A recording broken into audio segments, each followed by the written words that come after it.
Hello, good Hello, morning. everyone. It's Monday at 5 p.m.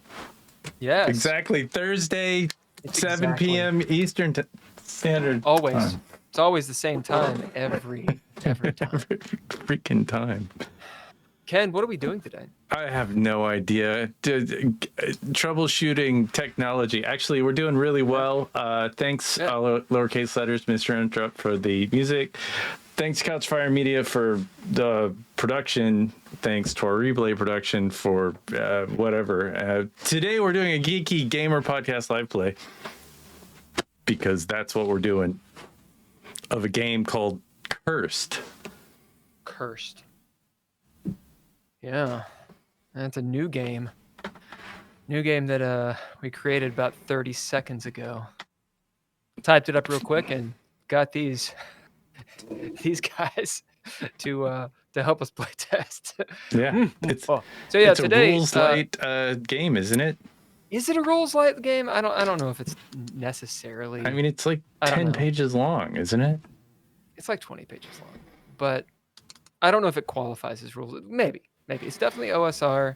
It's built for sword and sorcery, and if you're doing it right, you're not having fun.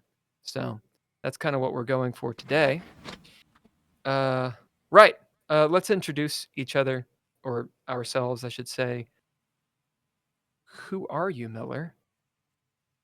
Hi, I'm Miller. I've been gaming for, I don't know, since the 80s.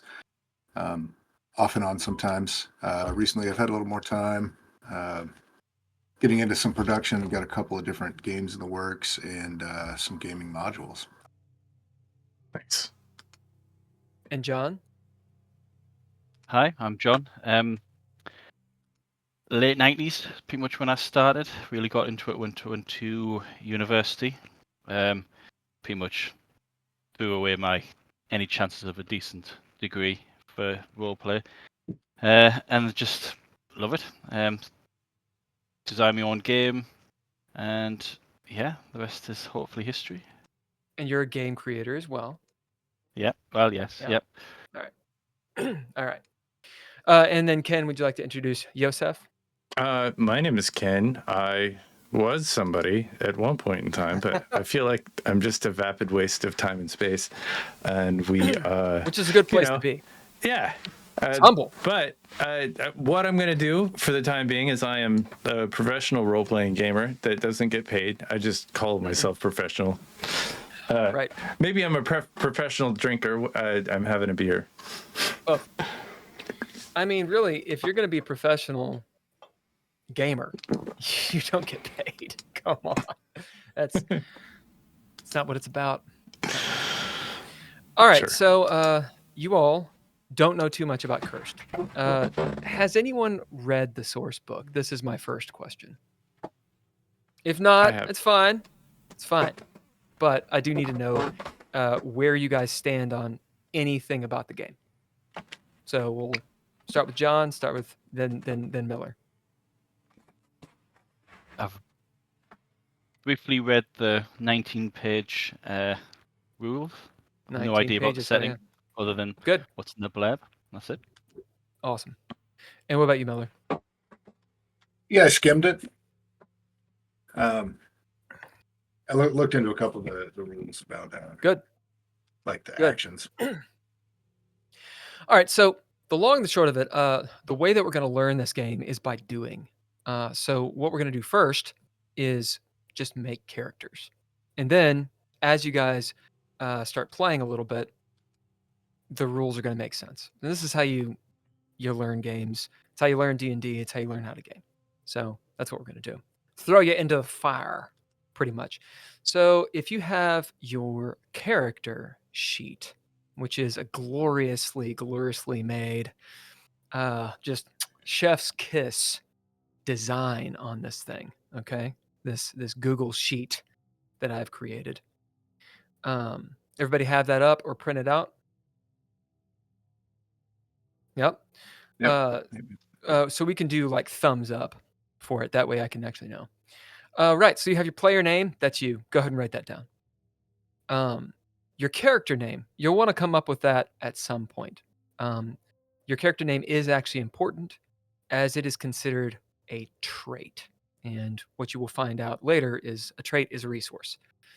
Okay, obsession and bond will roll randomly for those things. Traits, you get a certain number at the beginning. You come up with these, although we can roll randomly for them as well. These are essentially aspects, I should say, adjectives that describe your character. So angry, lithe, athletic, charming, those sorts of things. Warmongering, whatever. You get 7 is how many you get. So if you want, just make a note. You have 7 traits. Now here's one of the aspects of the game. You do not have to choose all of those right now. You can actually choose them dynamically while we play. So for example, let's say you're in a situation and you're like, I need to know how to appraise. Well, turns out my dude, he's all about appraising. It could be a little phrase, and that could be a trait of yours. So just make notes you need 7. Moments are your health, wounds, slump, that has to do with you dying. Where we're going to go is your animus, mens, and corpus. These are your aspects. They're on the right side of your character sheet. You might ask, why didn't I just say spirit, mind, and body? It's because I'm an asshole. That's why. There's no other reason. Okay? So, those are Latin for anyone who wants to know. Yes, I had to look them up. All right. So, how we're going to do this? You get 7 points to put into animus, mens, and corpus. What that means is this. They all begin at D4s. Okay? So you can you can write down if you want. They're all at D4. They are at 0 dice. So right now, you got nothing. Okay? You have 7 points. You can you can raise the die type. Each time you do that, it's 1 point. So for example, you could put 1 point into animus.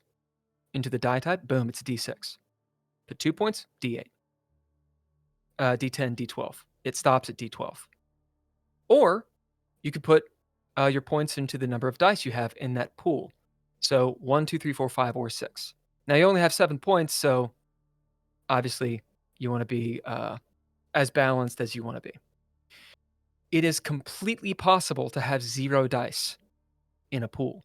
What that means is this.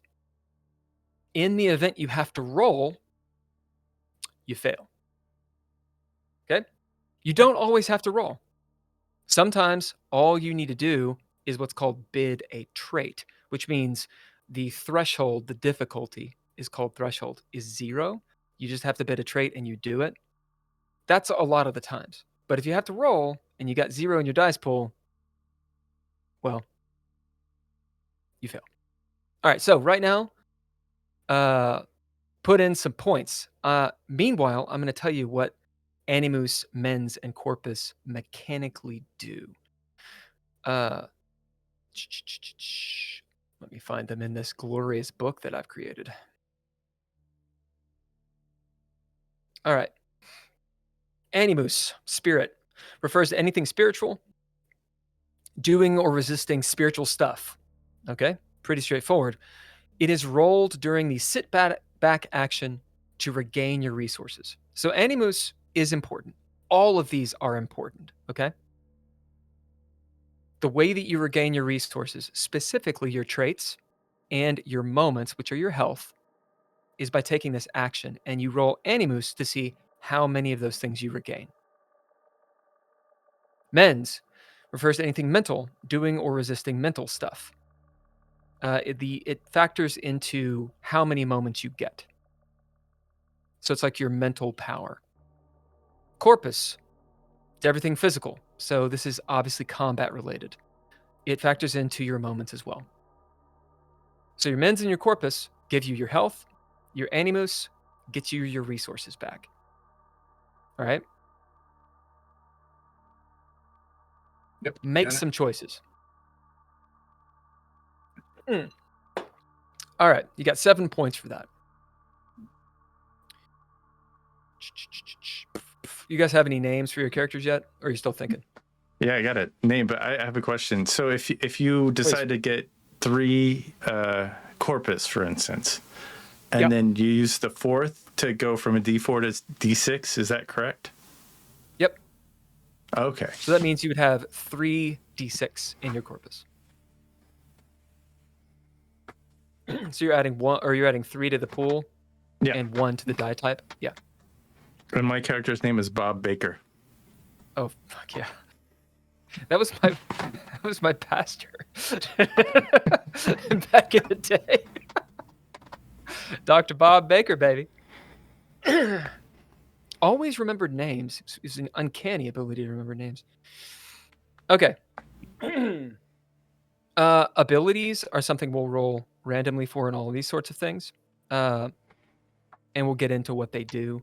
They have no mechanical benefit. They just say you can do these things. The easy example is magic. You can't do magic unless you have the ability for it. Your bond has to do with your other characters, and we're going to get into that as well. Okay, let's roll over to these archetypes. So archetypes, the easiest way to say they're essentially classes, okay? That's how most people are going to look at them. They're not classes, though. It's just to start you all off, and it gives you some interesting things. So there are 5 archetypes.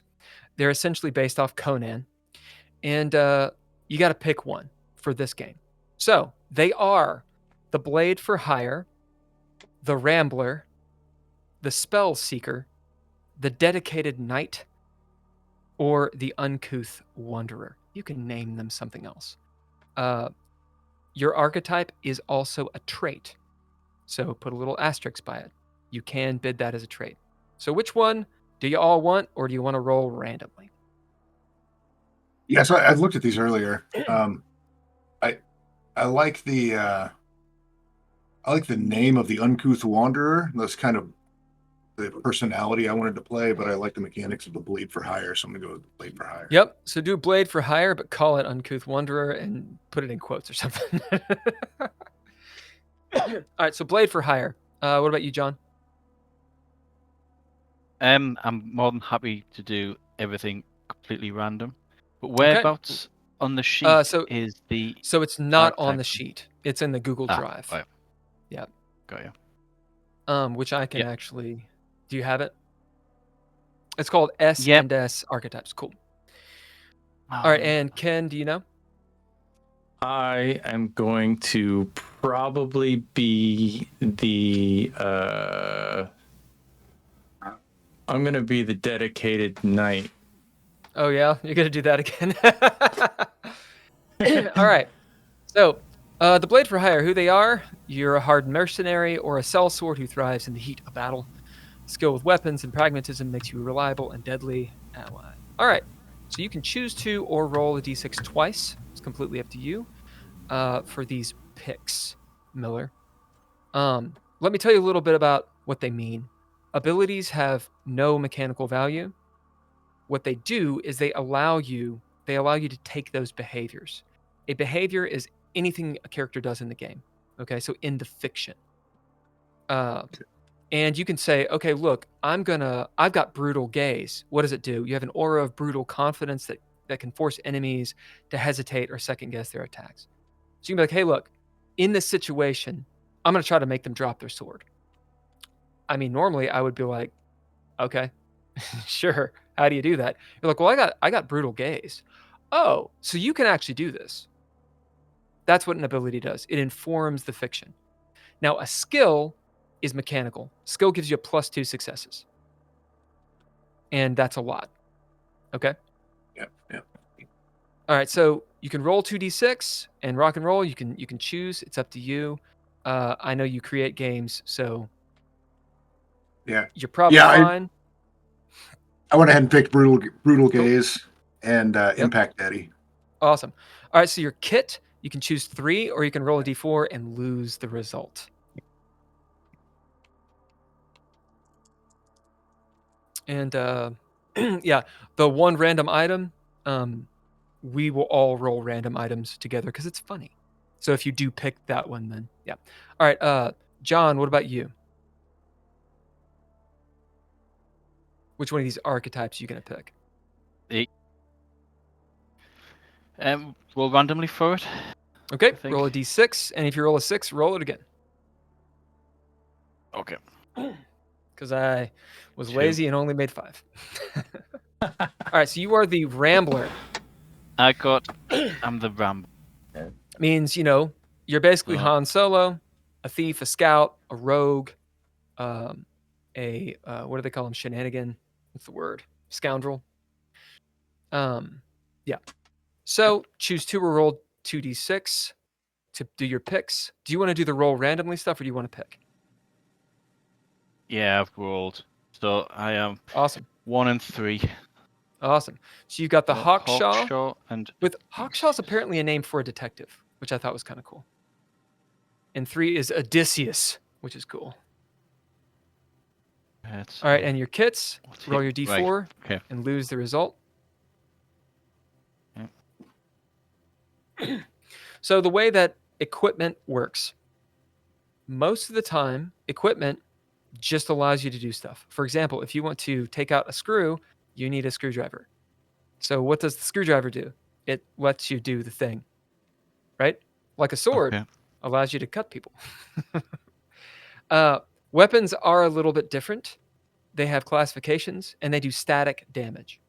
And this is all written in the book and all these things, which we can look up in a second.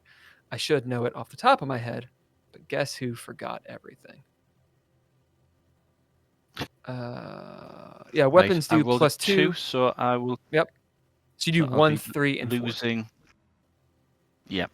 3 and 4. So weapons, if you got a light weapon, it's 2 damage. Medium is 4, heavy is 6, and great is 8, which nobody's going to have a great weapon. Armor just gives you moments. Okay, we'll continue with these rolls. Ken, what about you? Which one? I am a dedicated knight. I picked tough cookie and sword and board. Nice. Okay. Sword and board. And what about your kits?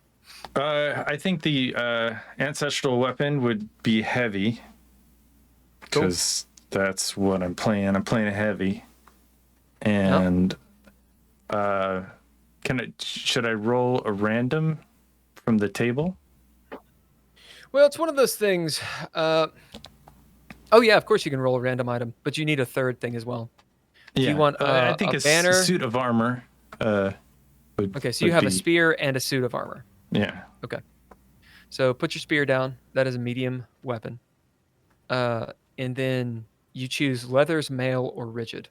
So I'm going to go with the rigid. way that armor works, instead of saying light, medium, or heavy, I just said leathers, mail, or rigid. So leathers are leather armor. Mail is mail. Rigid is rigid. And it adds directly to your moments. So pick one of those, and then you're going to do the random item too. I'll do the random. I'll pull the table up. I've actually got it here if you want me to roll for it. Excellent. Yeah, so who has a random item? Who has done that stuff? Yep. What about you, Miller? No, I didn't go with the random items. Okay. So we're going to have... we'll give you a little bit of a choice, I think. Are there 5? 1, 2, 3, 4, 5. Okay. Random. So both of you roll a d100.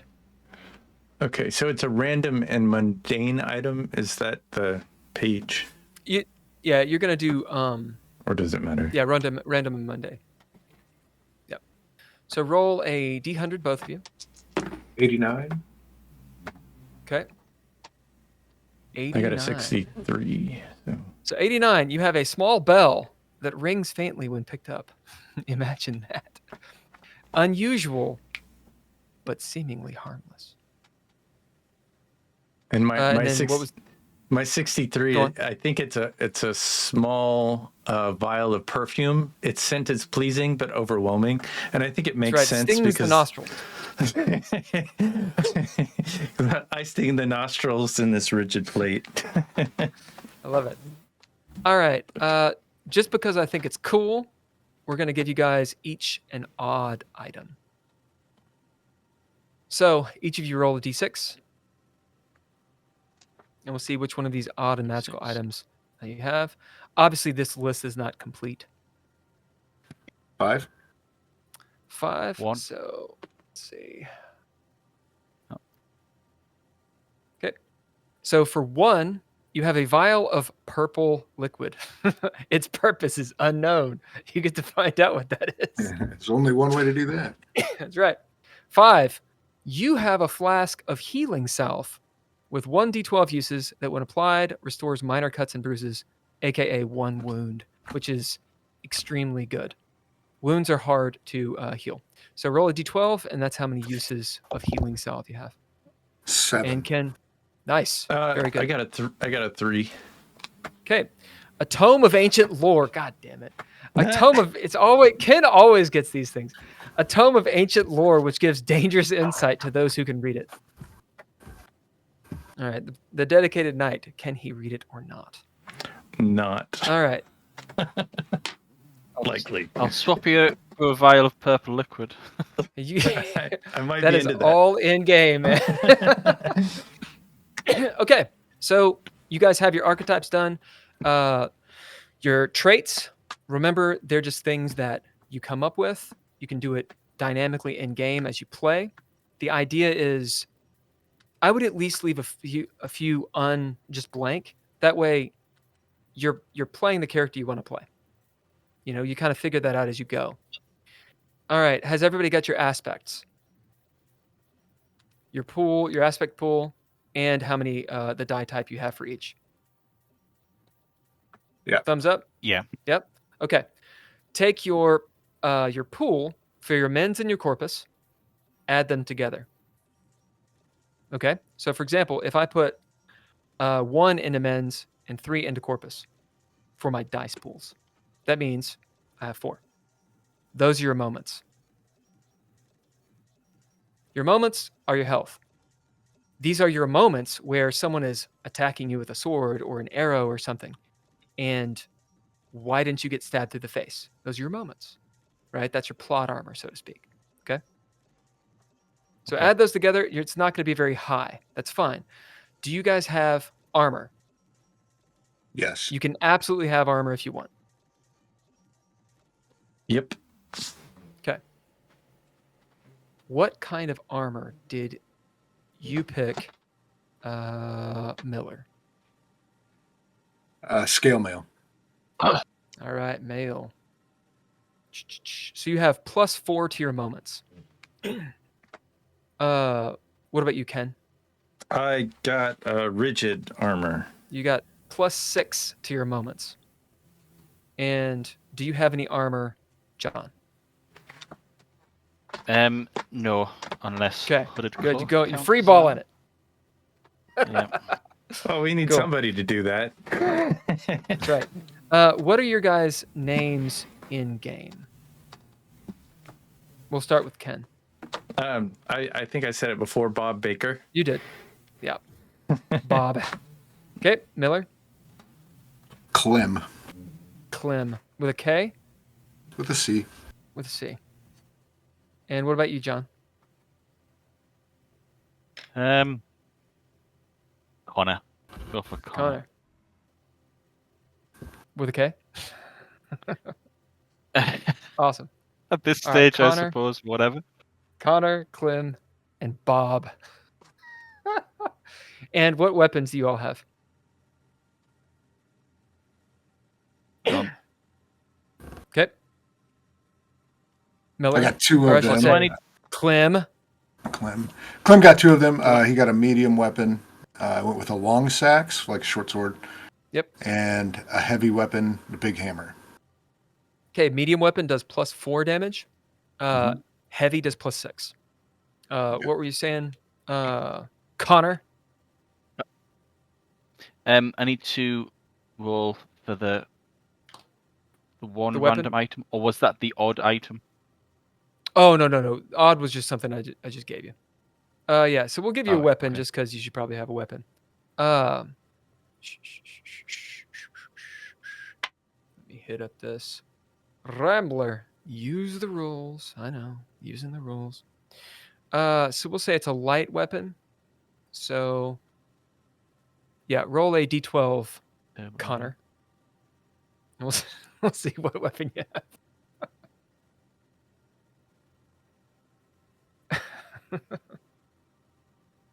You know when you write shit and then you're like, why did I write shit like that?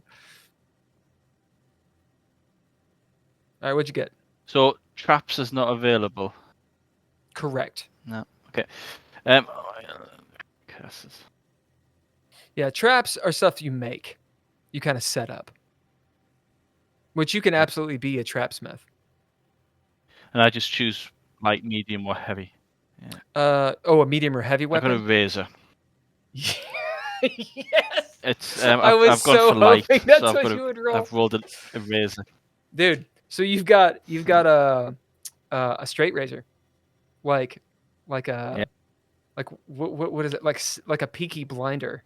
You know what I'm saying? Like that's what you've got. Awesome. Yeah. So good. Sewn So into good. the hem of my hood. Yeah. Just get people. Oh my god, so good. So straight razor. All right, so you guys have your moments put down. If you have armor, you've added it to it. Right. Okay. What skills do you all have?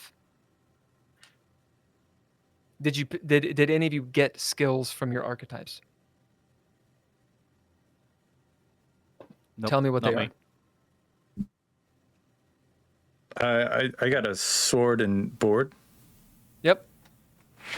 And Miller? Just impact Eddie. Cool. All right, so on top of the archetype, you each get a skill. Okay? So those of you that already have one, you're going to have 2. A skill gives you +2 successes. We'll go over all that when it matters. 4 skills. We can roll randomly to find out what you get, which I think is awesome. So that's what we're going to do. Everybody roll a D100.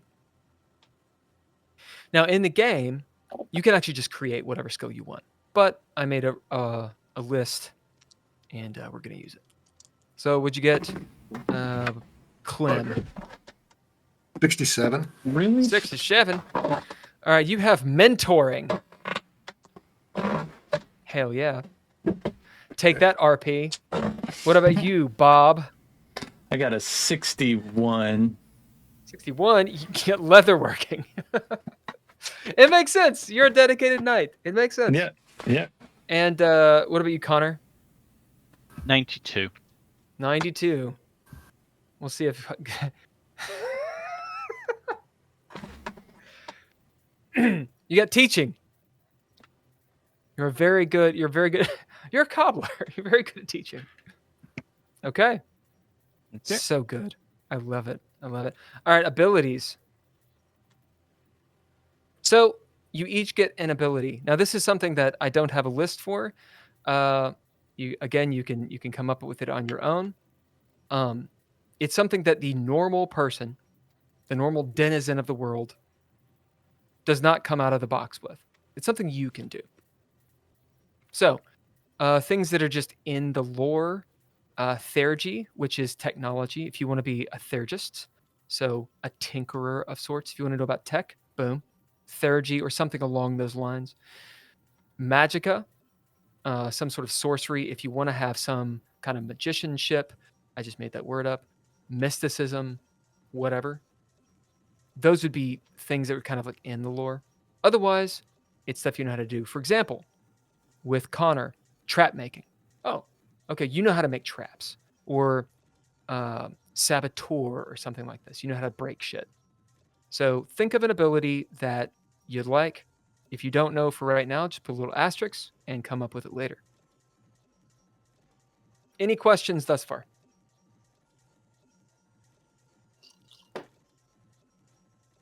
So this Nothing? is an ability in addition to what you've got from your your archetype.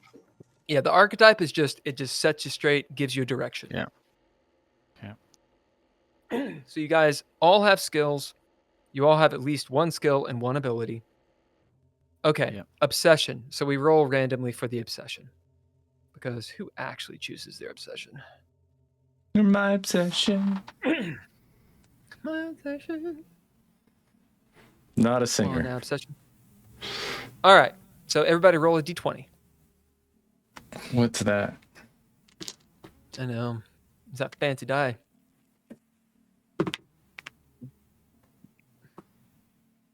All right, what'd you get? 16.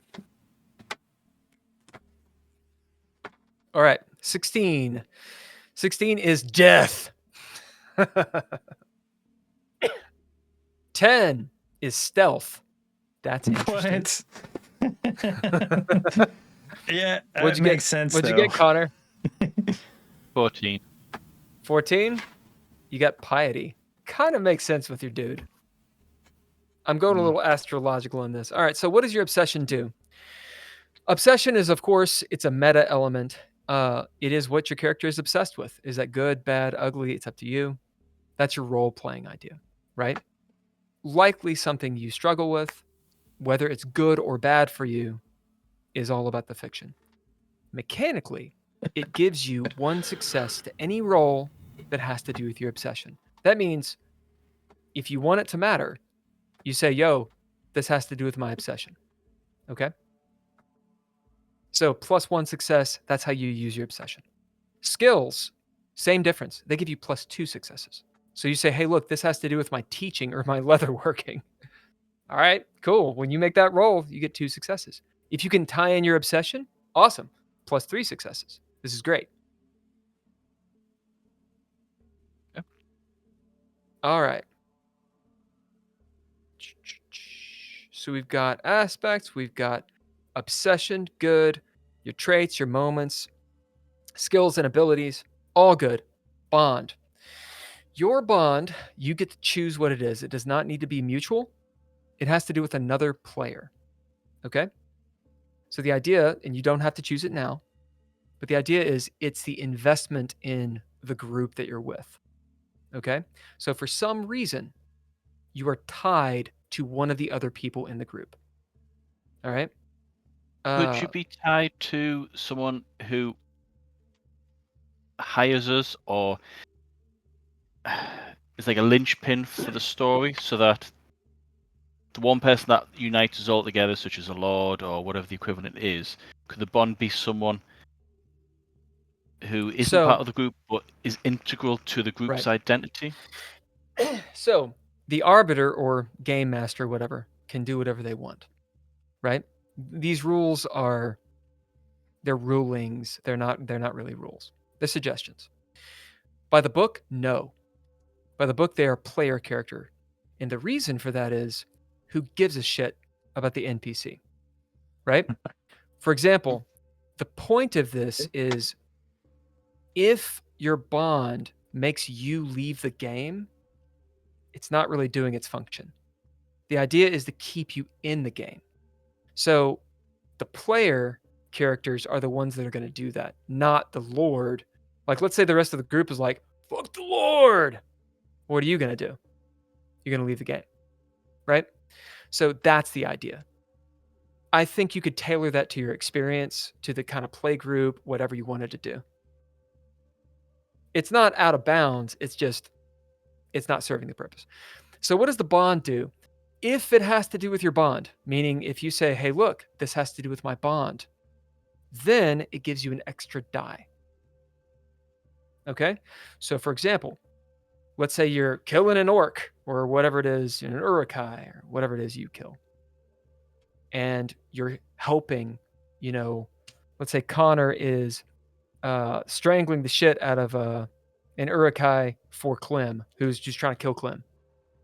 Hey, I'm going to use my bond with Clem, right? Because we're brothers or something. Cool, you get an extra die for this. All right? So this is where the narrative creative space is, and it's on you all as players to use those things on your character sheet as you see fit. At this point, what are your all's bonds? So tell us what you know about your characters thus far. Well, the little bit of backstory that I was coming up with, Clem's a big brute, not super smart. First son of a lesser noble that was deposed by another noble, and the the scarred army with a story was my vengeance. It belonged to the other noble that killed my family off.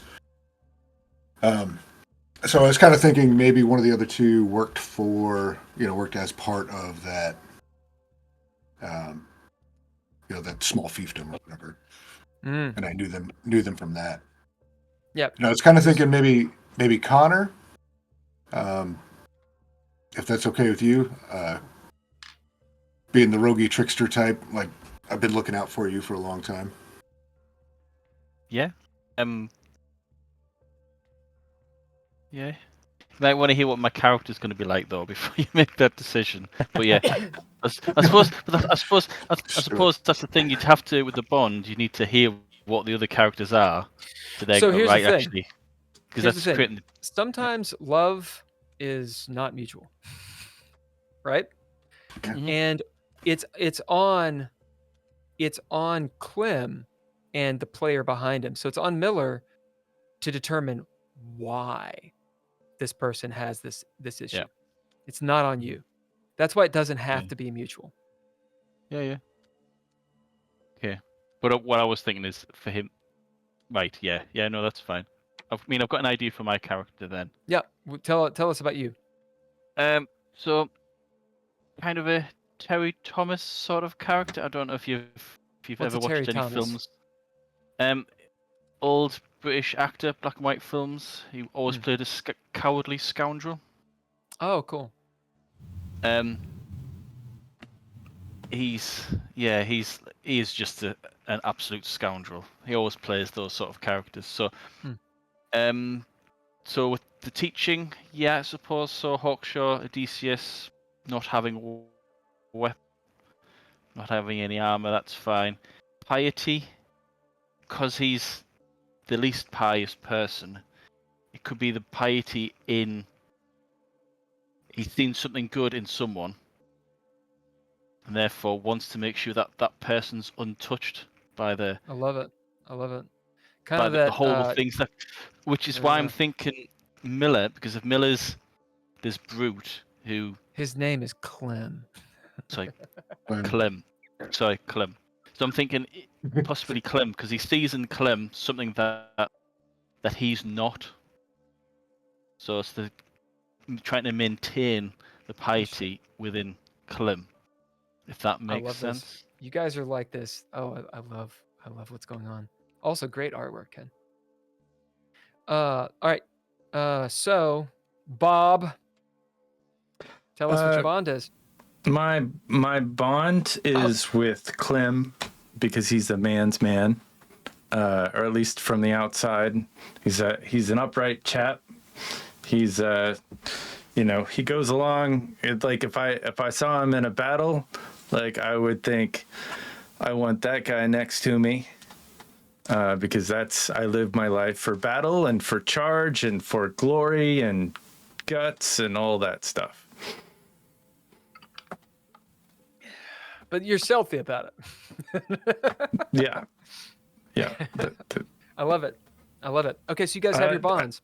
Actually, I think my obsession with stealth is because I am not stealthy at all.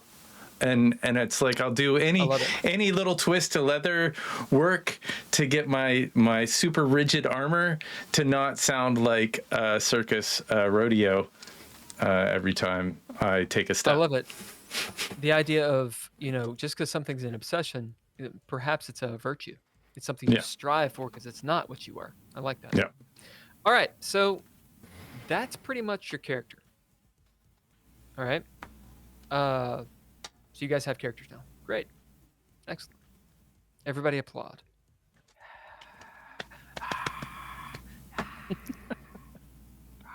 We've got anonymous elephant, ferret, and koala going on in the thing. Nice. That's great. Alrighty. So, how do we play this game? We're going to start with a little bit of an introduction to the world. First, I have to get more bourbon. Well, the world of Craster is not a happy place, but this is this have to do with the time of what was the word that you said? It's sort of like the highlight of a doomed world. This is we're at the most. Yeah. So, so there's several ages, right? This is a pretty tropey thing to do in fantasy,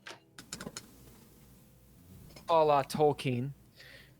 You guys are in what's called the Age of Progeny. Now, I don't think you know that, right? Historians will talk about this. The Age of Progeny is after the Age of Paragons, and the idea is, think of actually Tolkien's pretty good. I might as well just go there. The idea of like what men were has passed, okay, or it's beginning to pass. You're in the Age of Progeny. The knowledge of the great alchemists is starting to wane. People still use alchemy. They still use Theurgic technology. Think of steampunk things. In the cities that there can be marvels that a lot of people might think are magic. For example, teleportation circles in the big cities, or trains. There are guns. There's these dynamic clock towers that seem to maybe keeping time is not really what they're doing, right? They're keeping order in reality is what they're doing. And I can go on and on and on. There's a lot of clockwork technology, and in the cities, you'll see this. The thing is that people have started to kind of forget how it works. They're relying on the fact that it's like a Star Trek episode. They're relying on the fact that it will always work. And they're kind of hoping that, despite the underlying understanding that it won't always work. Magic or magicka it's a wild thing. It's known to bend chaos to someone's intention, to someone's will. It is obviously arcane. And because of that, mages do not rule the world. Magicka cannot do everything. Okay, so like you can't like write a paper with magicka. It's not Harry Potter. Magicka is oftentimes a blunt force instrument. So the mages colleges they police their own, and they're very covetous of their information. So those are the two main things to kind of figure out what kind of world this is. Outside of the main cities, it's rather medieval. Places where there's a lot of commerce, through towns. Maybe there's a railroad that goes through. Perhaps it's just a trade route. It's more Renaissance-y. Traveling troubadours and this kind of thing. Okay? You all find yourselves in a northwestern territory. The continent is called DaLune. It's just big-ass continent. Supposedly, it's in the shape of a tortoise. In the northwest corner of it are the Western Kingdoms. So they've been conquered. All these fiefdoms and stuff have been put under the same banner. They're called the Western Kingdoms. And you're in the capital called Coblix. This is a seat of power. Think of London back in Shakespeare's time, right? Elizabethan London. It's a big deal. But there are enemies off in the world, right? The Spanish are there. They are called the Azraelians. On DaLune is not totally conquered by the Western Kingdoms. For the players, eventually it will be. At this time, it's not. So the south, a place called Westic, they're a rival. To the far southeast, there's a whole slew of people. None of that really concerns you. You guys are in the Western Kingdoms. So let's deal with some lore and some decisions that you all get to make. Namely, What race do you want to be? Now, the races of Craster. Most people are called Dinna. And when you look at the word, it looks like Doween. You can call it that if you want. Think of elves, half elves, those sorts of people. Okay? That's 80% of what's in the world. There are other races. There are crossed races, so they're mixed between the races. There's reptile people. Okay? They're called Zunths if you wanted to be a reptile person. There's not too many of them. They're very big and long-lived. There are people called the Schnallfolk. These are clever people. This is where you get into, think of like a hobbit, or perhaps like a forest, like Children of the Forest, like a Fae type character. There's also the Myroshi. These are, for lack of a better word, noble savages. Okay? That's what the world calls them. They accept that name because they're like, we are noble and you all are savages. Okay? What would you guys like to play?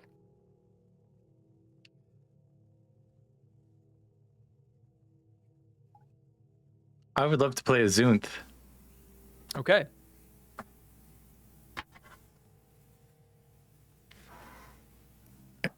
If that's Grab possible. the Dreadlord book really quick. Yep. Do you want me to? What about you guys? I could pull a. Yeah, pull it up. I think I'll go What about you for two? Dinner. Adena? Okay. How would you spell it? And so it's Daoine. Ask me why I used Gallic. It's because I'm a pretentious man. That's why. What about Clem?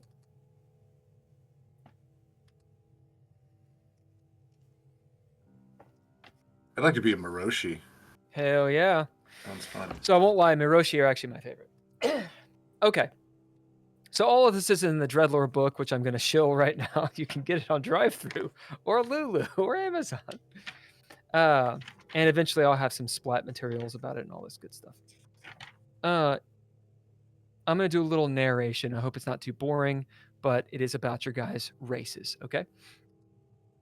For the Myroshi.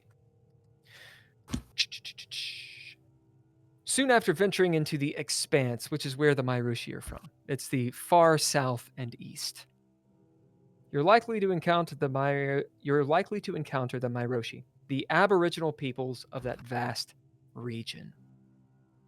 Progeny have nicknamed them heathens or sauvage. But despite whatever derogatory meaning those names were meant to have, Myroshi freely refer to themselves using them and don't disparage their use in the slightest. Myroshi look like undomesticated Dinna from a distance. But up close, you'll discover your mistake. They've thick, ropey hair that ranges in shades of red to black that shines purple under direct light. Their limbs are long and sinewy, and their eyes still possess a wildness, a feral glint that's been lost in other races. So basically, they're tied to nature. Myroshi have umber-colored skin, whose shades vary widely from light browns and grays to ruddy oranges and reds. They stand around 6 feet to 6'8", so you're a big boy, and are surprisingly agile and athletic despite their size. Their limbs are slightly longer in proportion to Dinna or Schnallfolk. So the idea is there is a bit of a Neanderthal look to it, but you're tall and thinner is the idea. Okay?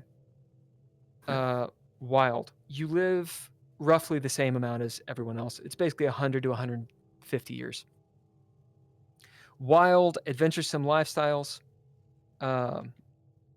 You come from a place, and you're going to have to decide if this is you or not. If you actually come from the Expanse, that's important. The Expanse is a big desert. It's like a painted desert. But the settlements that are there are imagine if Native Americans had been able to advance technologically, and they had a harmony with that technology. That's what they're like. So for a Myroshi who is from the Expanse, they really are looking at savages. People that pollute the world, they don't understand the technology, that kind of thing. Their technology Yeah. is more like Wild West type stuff. So that's up to you. That sounds great.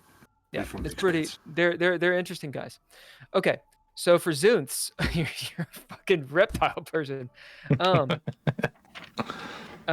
Just think of reptile people and conspiracy theories, and you pretty much have it. Do you want to be an Ophidian, which means you're sort of lizard manny? You got a tail, a little more aggressive. You have smooth scales, or do you want to be more of a dragon kind of descent, which would be called a buteau? You don't have a tail, thicker, drier scales. Definitely Oh, a buteau. okay, so you're a buteau. I won't go into too much about these Zunths because I don't want to waste you guys' time, and I know that Ken actually knows a little bit about them, but I'll do a little bit here. Their violence, their lifespans are incredible. They live anywhere from 200 to 600 years. So the reptiles. Smart, fierce, territorial. They are proud creatures with a reptilian bent. The progeny might call them scales, fanged folk, snake folk, whatever you would like. Fangs, snakes, pejoratives. They stand anywhere from 6'6" to 8 feet tall. So you're a big boy. All right. You're basically a reptile, and it goes into a lot of description about that. Let's see, specifically with buteau. All right. Hardier builds, thicker and dry-looking scales. Typically, you've got the dark greens and such. Think of a reptile person, right? But if you're a religious Zunths, then you might paint your scales. That's what they do instead of tattooing. And it could be intricate. Think of Tibetan salt art, right? So intricate designs and all sorts of stuff. The main thing about Zunths is they think they're descended from dragons. And so there's this element of a slow race that, as a slow aging race, that kind of looks at the world in that way. Okay. For the Dinah, you get to choose, do you want to be a Sibylline or a Silta? Here's the difference. A Sibylline is basically a high elf. They refer to themselves as Fulian or pure blood or full blood. Okay? Silta are not. They're more, they have less of a stick up their ass. Most people are Silta. If you want to be a high elf, you'd be a Sibylline. It's up to you. Connor, which one are you?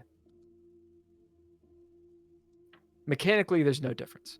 The difference is completely in their minds.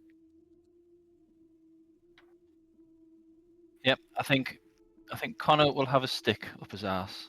Okay, So you are he will go for the Sibylline. Awesome. Sibylline. All right, Sibylline. So, silver hairs, night skinned, the untouched. Sibylline are also known as silver hairs, all these things. They trace their origins to the High Kagans of Westic, as well as the Western Kingdoms. They distinguish themselves by their snowy white or jet black hair and their tall and imperious looking ears. In fact, they have pronounced cheeks and foreheads, general sharpness to all their features, that other Silta, these are all Dinah. So for you guys, for the Zunths and for the Myroshi, they look the same.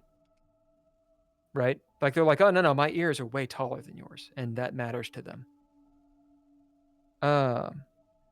one of the biggest punishments is to actually get your ears chopped, and then you are a flat ear. Oftentimes, the Aristasi, another name for aristocrat because I'm who I am, are sibling. So that's who you are, dog. Yep. You guys find yourselves in the Western Kingdoms. Now, it's up to you to determine why you're a merry band, but you guys are. You know each other. You've known each other for seasons. Seasons are years. And you're not rich. You're not super well-to-do. Or if you are, there's some reason that you're going on adventures that can kill you. Okay? I put the onus on you all. You find yourselves in Coblix.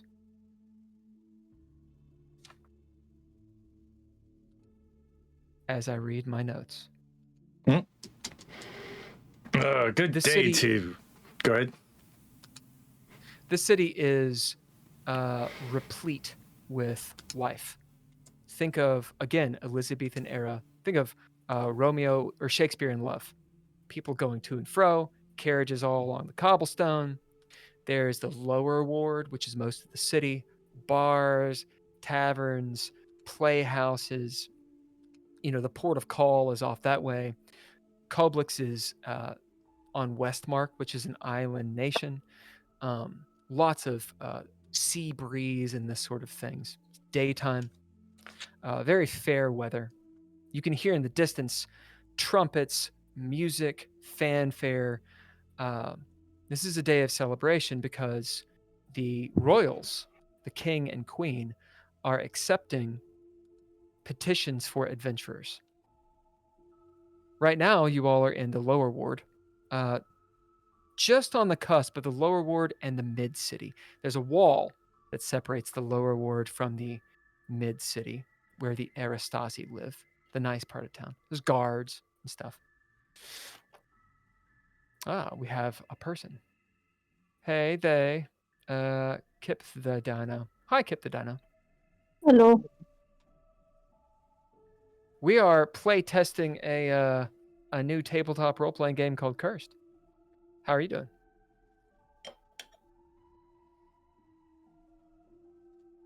Okay. Well, Yeah. I was I'm just sorry. like finishing an art assignment. Yeah. Sweet.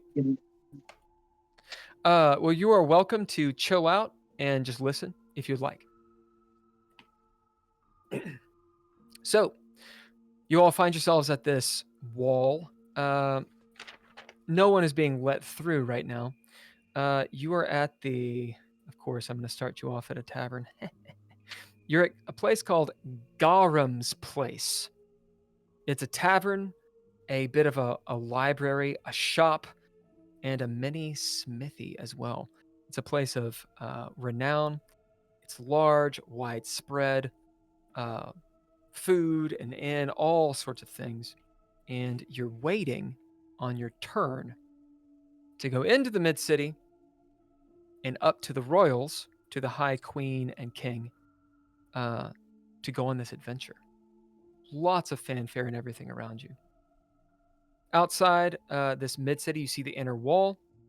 There are priests to the goddess Lumina, who is the goddess of prosperity, also known as the Blue Queen. They're offering fruit before this giant statue of Lumina. And all these people are there. The gates are closed. Every so often they've opened. It's every few hours. So, in this moment, let's describe our characters and what you're doing. We'll start with Bob.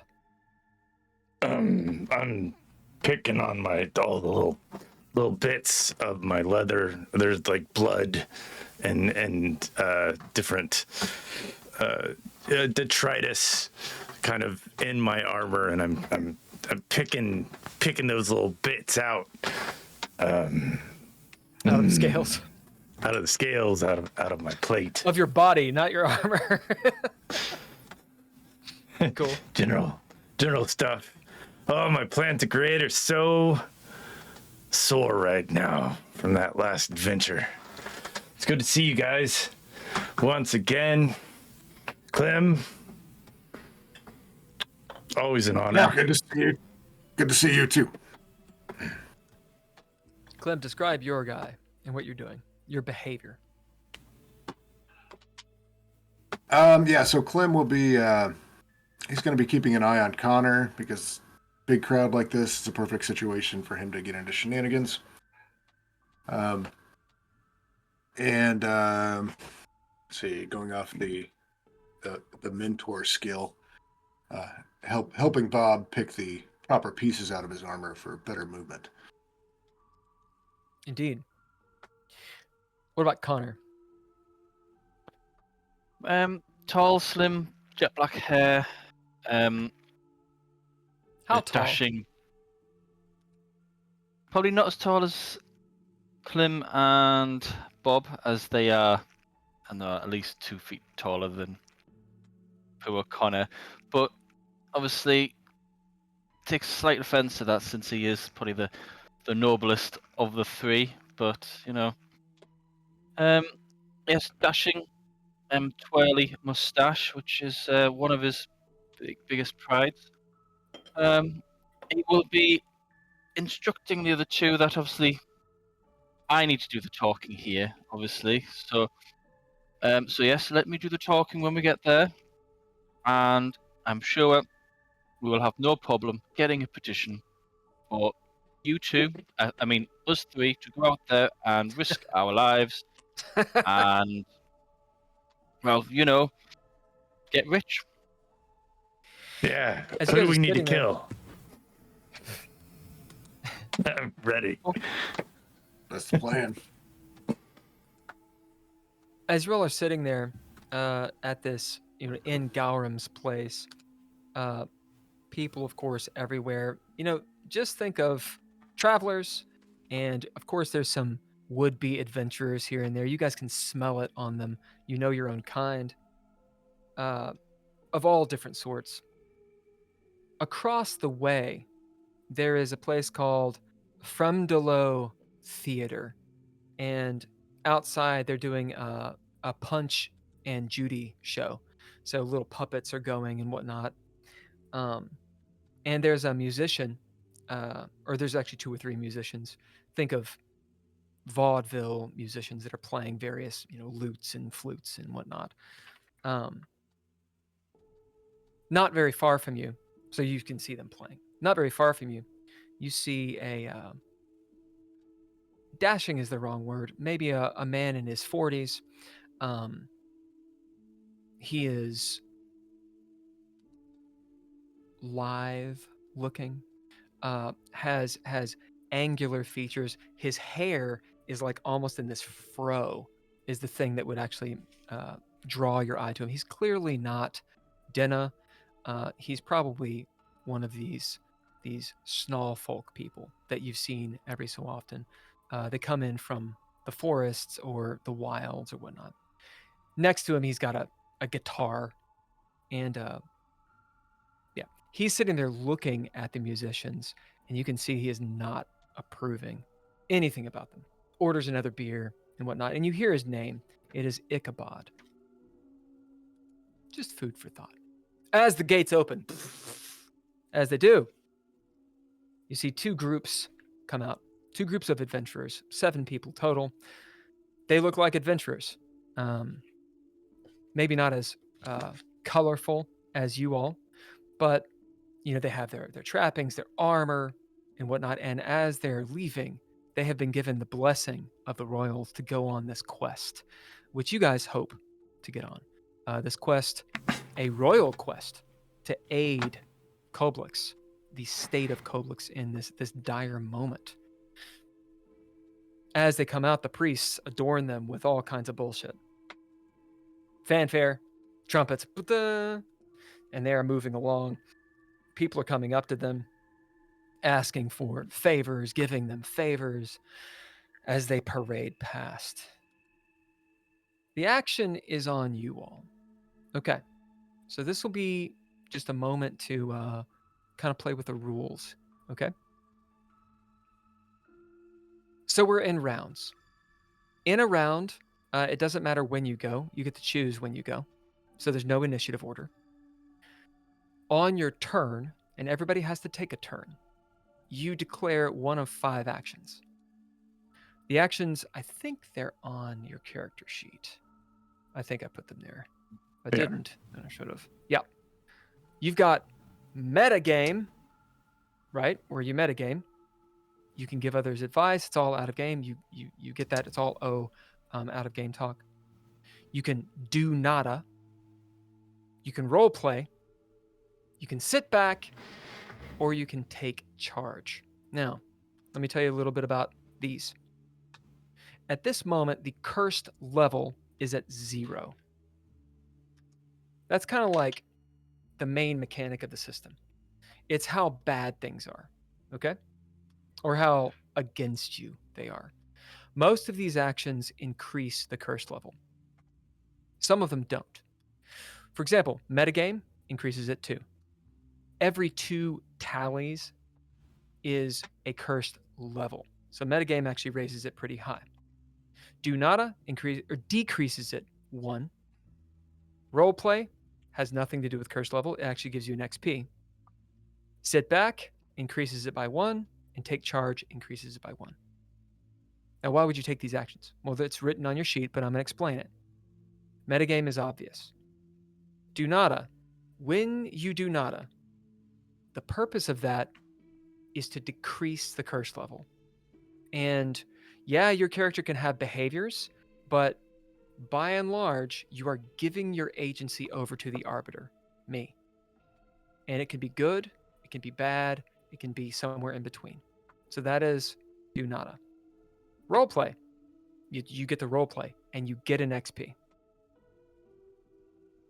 That means that's the main part of your turn. Sit back. The point of doing this is to regain resources. Okay, so moments that have been taken away, meaning your hit points, and also your traits. Take charge. This is where we get into traits. When you take charge, this is when you attempt to change the fiction. So, for example, there's a bad guy. You want to change the fiction to where that bad guy is dead, right? What you do is you say, yo, on my turn, I take charge. That's the first thing. Cool. What do you want to do? What's the behavior? What do you want to happen? I want to kill that motherfucker. Cool. Bit a trait. As in a trait of your character that informs that action. Oh, I'm angry. Okay, well, this is angrily done. Oh, I'm clever. Okay, well, this is cleverly done. And you describe what that is. If that is a difficult action, then I'll make you roll one of your aspects. And we're going to get into successes and all that stuff. Here's the thing. If you don't have a trait, you can't do take charge. Every time, so you have 7 traits right now, plus your name, plus whatever extra ones you have, or your archetype. When you bid a trait, it is exhausted until you can recover it. How do you recover it? With the sit back. With the sit back action. Does that make sense? By and large. Okay. So we're going to we'll just do a real quick round of you guys taking these actions and seeing kind of what happens. So the adventurers come out. People are doing what they are. You see Ichabod over there just disparaging the shit out of these musicians. What are you all doing? I would like to bid roleplay, and Okay. I would like to interact with Clem and say, "Oi, those people are the competition, I think. And maybe we should go over there and talk to them." Yeah, talk to them. Oh, they're dead men walking. We need to get in the gate. Yeah. Okay. Well, you're the boss, I think. Or. All right. Very good. Now you get an XP, Bob, for taking the roleplay action. Now I won't say this when we're actually playing. And then I was going to end of your action. Yeah, I was going to You resolve. have to resolve the curse. Now, what And is the- resolving the curse? Yeah. Go ahead, Bob. Well, I was going to resolve by saying I'm no longer going to pick shit off of me, and I'm going to start like putting on my, gathering up my stuff, and all right, well, let's get out of here then. I think. The curse, And cursed level, okay? Just to give them an idea really quick. I'm going to read this. as I'm doing that, I might make some noise, like a ruckus amount of noise. Okay, there it is. So when you take an action, sorry about the dog. If you guys can hear the dog, he screams all the time. Can you hear him? Nope. No. Good. The cursed level, how it comes into the fiction is this. At first, the players who take the action, you have the chance to do what's called resolving the curse. That means you have the agency to determine how the cursed level is affecting the fiction. Okay? That's resolving the curse. So you get to decide. Right now it's curse level 0, which means it's a minor inconvenience. Maybe a door is locked. Maybe it's a slippery surface. Perhaps people are busy around you. Maybe there's a crowd. Maybe there's nothing really. It's something very, very minor. If the curse level is very high, for example, if it's 4, perilous, that means the baddie their reinforcements arrive. They're extremely prepped for you. That kind of thing. Lightning bolts are hitting something. It's up to the players to decide what that is. If you don't do it, or if you don't know what to do, or if you don't want to do it, it is up to the arbiter to roll for it. Now, this is something you get to gamble. What I do is I roll a d6. The curse level goes from 1 to 6. If I roll the curse, then I dictate how it affects the fiction. So, for example, right now, curse level is 1. Okay? So I would have to roll a 1 for any curse to happen. If Bob wanted to say, okay, well, I'm not going to resolve this curse. Nothing bad happens. There's no inconvenience here. Fine. I roll a 4, so nothing happens. Right? When the curse level is very high, for example, a 5 or a 6, that's when it's on the players, because everything's bad, to say, okay, we're going to take that on ourselves. We're going to dictate what the bad is. Does that make sense? Yeah. So it gives the players this almost metagamey feel or agency to say, okay, well, I'm going to choose the poison. Or you don't have to. Okay. Okay. That was Quick Bob. question on that. Hit it. Quick question on that. So resolving the curse, that doesn't lower the curse level. Correct. Okay. But it makes it so he didn't roll randomly at the end. So I feel like Right. calling attention to myself resolves it. Gathering up Yeah. my stuff, I make a lot of noise, and it calls attention to me. That's the resolution Exactly. of the role Which play. is great. Which means now we fold that into the fiction, and that happens. Versus, I don't know, something else like the table breaks down and shit's thrown in your face or whatever it is. Okay. Yeah. Who goes next? Well, I will take action to roleplay. Seeing these two, so yep, we're going for it. I'm just going to walk between them towards the gates. Say, come on then, let's do this. And as I'm walking straight towards the gate, I will push our competition off to one side and say, "Excuse me, important people coming through. Thank you very much." And head through. So out of game then. So for me to say solve the curse would be to suggest that the people that we've just pushed to one side will take umbrage with that and could turn around and push back against me. Yeah. So curse level's 1. It's a minor inconvenience, Yeah. but the arbiter will allow you to do whatever you wanted. For example, if you're like, a dragon attacks. Okay, maybe. I don't know. It's up to you. Because what are the guys that have just come out? Are they smaller than Clem and Bob? Oh yeah. No one. Right. You do not see a single Zunths here at Right. all. There's no dragon people here. Okay. Myroshi. Clem, tell me high or low. Hi. Yeah, there's no Myroshi whatsoever. There are a few of these Schnallfolk. They come in a few different sizes. You've got the Drowden, which are this more hobbity people rolling around. But otherwise, it's just Denna. So, Yeah, no so one can is I just nearly as big as them. so could I continue that to say, so when they push back, as if, and who do you think you are? I was, I'm with these two, and hopefully I will turn around and they're behind me. Are you guys? Hopefully. Yeah, Yeah. why not?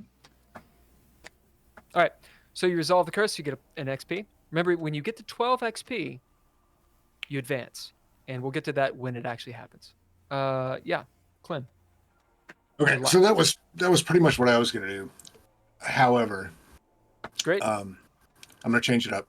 I'm going to take charge and use my big frame trait to shoulder us a larger area to get through so that we are the next people in the gate. I love it. Threshold and, of 0, you absolutely do it. Okay. So to kind of resolve the curse, the different groups all see it, and they all know us. They all know our faces now. We're probably, head and shoulders above them anyway.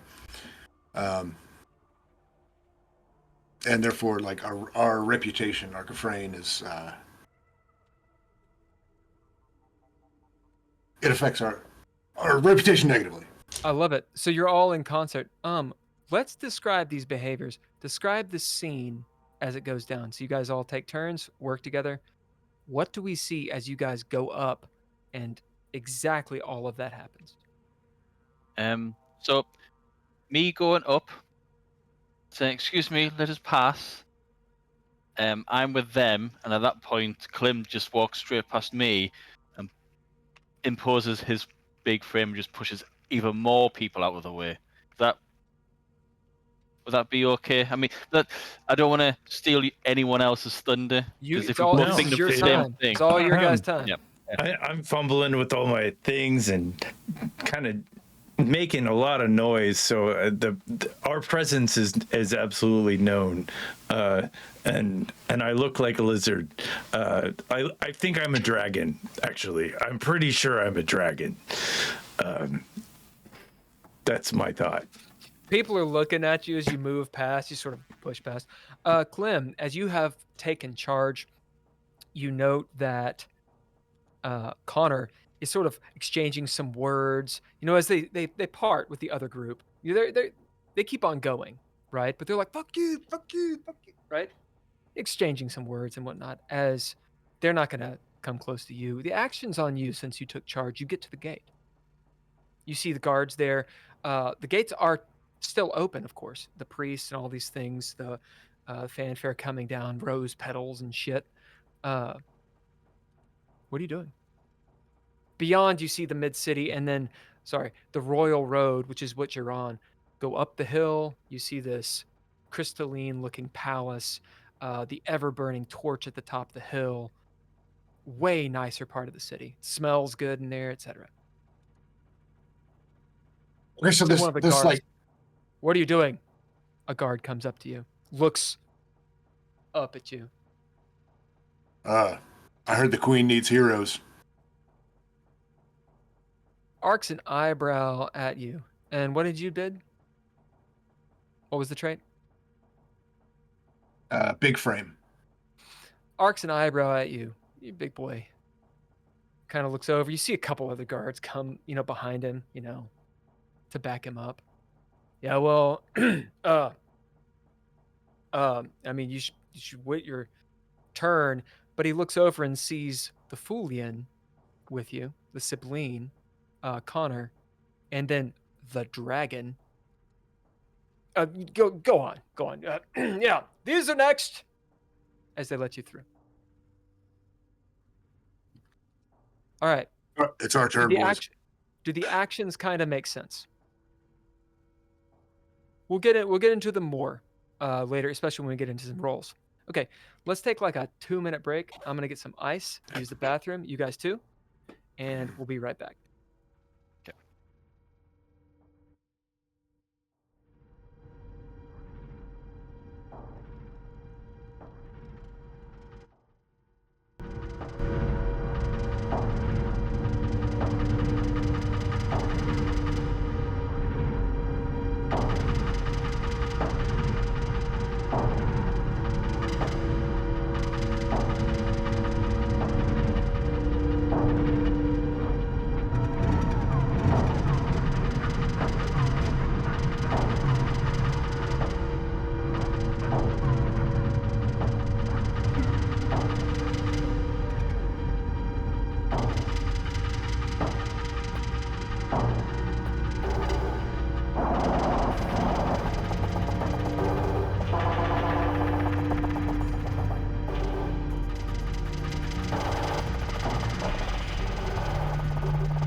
Oh,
weird.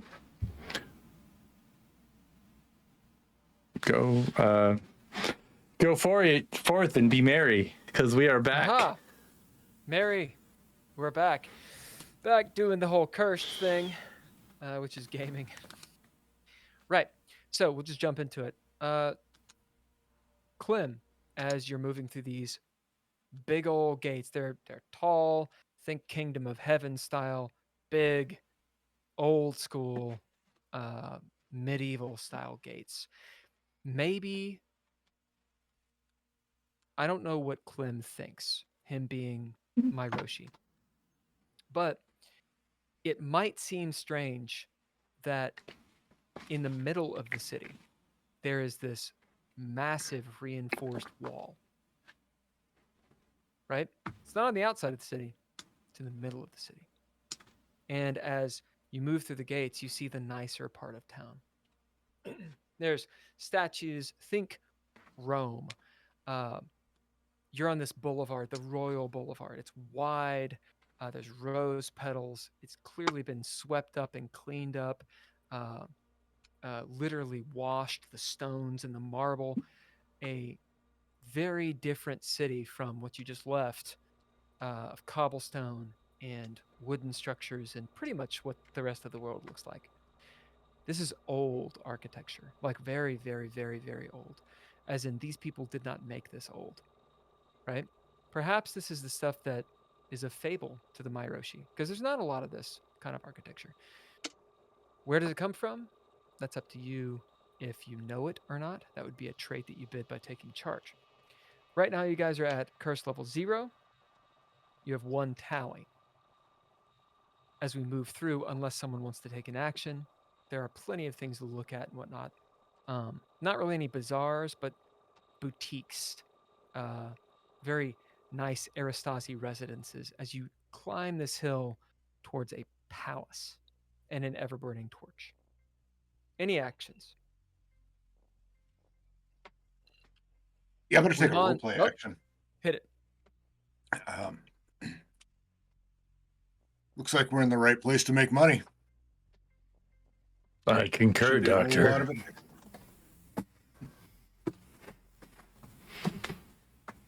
I wouldn't be taking money from these people. I think it's probably best to... Yeah, we'll see what they want us to do. See what they want us to do. But they got so many different. Shiny things. I mean, it seems like we could just pick up this, and I lead down to the road, and I'll pick up a rock. Even these rocks are fancy, and then I put it back down. Yes. Plenty of money to go around. I'm going to say, so no one resolves the curse, which is fine. So we'll say that everybody took the roleplay action there. So everybody gets an XP. And I will roll once.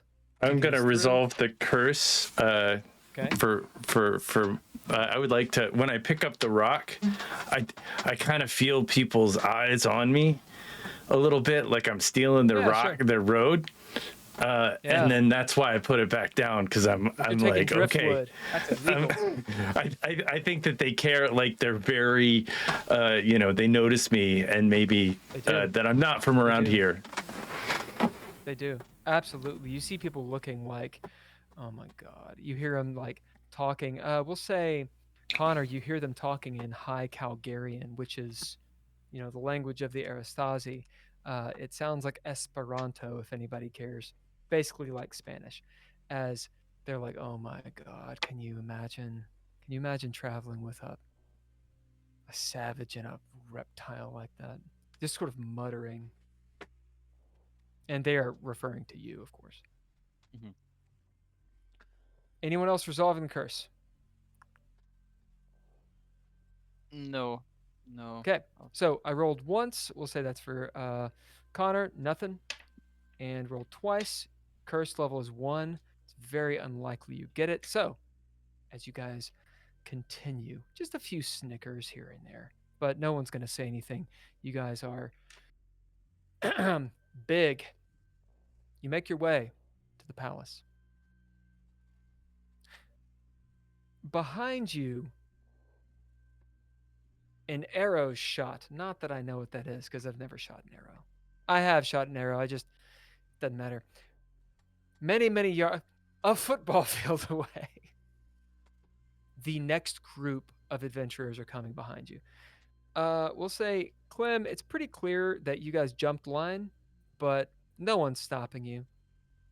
They're slowly going. You see some people actually like kind of slowing them down as you all have taken their place. And you get to this palace. What does the palace look like? I can narrate this. However, let's have some fun. What does the palace look like? We'll have you guys enter this into the fiction. It is big. There's gems. It's expensive. We'll start with Connor. What do you see when you approach this palace? Large pyramid topped fort castle with huge windows, stained glass or maybe crystalline. Both. Numerous turrets from which are crowned in glistening metal. Love it. As you walk up, you first seeing this, the sun, Craster's sun, still yellow at this point since you're in the Age of Progeny, glistening off of this just myriad, scintillating, I don't know, glass and whatnot, casting, like a prism, colors all over the place. It is glorious. Next to you, the ever burning torch. It's burning blue, which you'll know since you're a Fulian means that the regent is the queen. So she is actually the one in charge right now. If it were orange, it would be the king. Go on. As a teacher or someone who's that's their trade. So Bob, Clem, just to let you know, the blue torch means that the regent is a lady. I don't know your cultures, but I don't think you've suggested that you've got any deference to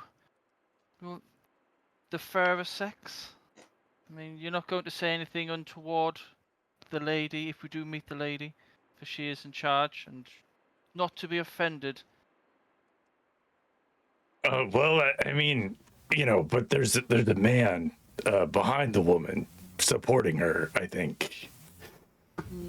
No. There may be another woman behind the woman supporting her. But no, the woman's definitely in charge, so, no crass comments, please. Oh, well, having a woman in charge is fairly common out in the Expanse. I kind of surprised to see the savages here be so open-minded. So we'll give you an XP because one, you didn't know, Clem, because you don't have the Dreadlord book, but absolutely, 100%. In my Roshi culture, you have 3 genders, and they have nothing to do with authority. So you get to decide a whole lot of that for this. Very good. Cool. Zunth's style. It's more about how old you are and how wise you are. I bet she's the How big- oldest. How big your scales are. She's the oldest of all of them. She knows everything. That's how you do it. Okay, so as you all have essentially taken the role play action, just to hammer the mechanics home. At this point, normally as the arbiter would just say, "Let's go forth," but let's get into resolving the curse or rolling. So, how do you guys resolve the curse, or do you want me to roll? I would imagine I'll resolve the curse because I just called the queen really old. That some of the locals have taken a little bit of offense to that because she's probably young and People that are leading you, and yeah, the people that are leading really quick. let's say she's the oldest, just an old crow taking control. Good job, you. And they kind of like look back at me. It's like their allegiance is not with me, Connor, for sure. It is, Connor. It's nails in a chalkboard. Everything he says. Yeah. Clem's just called all of us savages, so I think. Bob. No, Oh, Bob was Bob. the Oh, age, no, Clem was did the call you male. savages. That's right. So I might slightly distance myself away from these two, just a couple of feet ahead. Sure. Oh, sorry, shouldn't have said that. Resolving the curse. Anybody? Yes. I'll say it's instead of just general people around us, specifically one of the guards heard me call them savages. And particularly that one, probably one of them that's escorting us, takes offense to it. All right, let's find out who this person's name is. So, who is this person? Obviously a guard. And what is their name?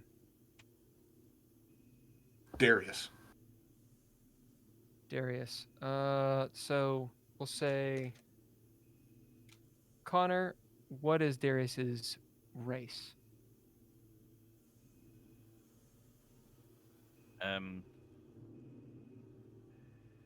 Deny. Putting you on the spot. Yep. Yep. He's Dena. Awesome. Sim. Is he I'm guessing is he a same race Sibylline as or is he a this. Silta? What is the most prevalent in the city? Silta. Filter then. Yeah, for sure.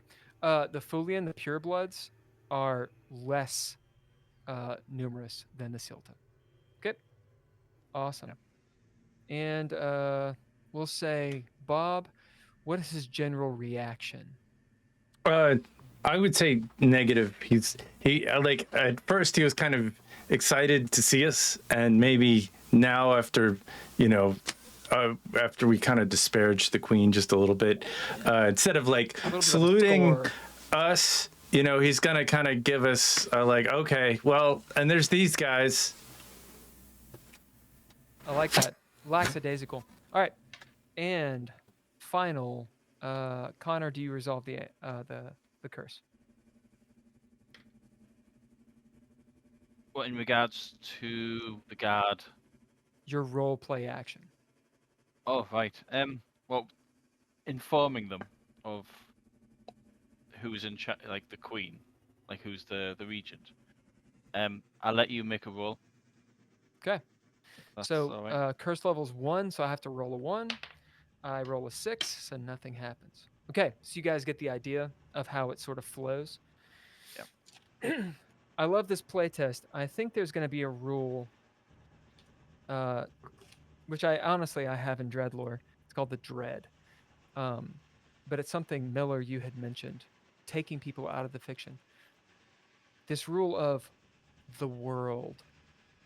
And pretty much the world is just happening. You're out of rounds. The world is just happening. And only until a player says, hey, I take an action, which means you go into a round where everyone has to take an action. Or the arbiter says, hey, look, you're in rounds. You're in the world. In that way, the curse level's not going up or down. you're coasting on that curse level. I kind of like that idea. Okay, that's what we're going to play with right now. As we're in the world, you guys have resolved the curse. You get to the palace. Oh, what else is in the palace? What else do you see as you enter it? We'll start with Bob. What do you see? I see, I don't know, a legion of archers just kind of hanging out, smoking cigarettes. They're not breathing all that well because smoking is bad for them. But you know, they're kind of relaxed. They're just kind of, you know, doing their thing. It's just been this is like a casting call all day long of like new and unusual people, and like after the first dozen or two, they're kind of like, okay, we've done this. I love it. I love it. All right, you get an XP. Great casting call.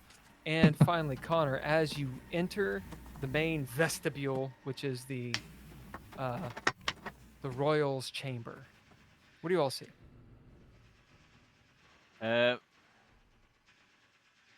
Huge expanse, vaulted ceilings, supported by 2 or 3 rows of columns. Far end, a small throne on a dais. Obviously the red carpet leading to it from where we are, from the doors, and numerous knights and guards against the walls. Can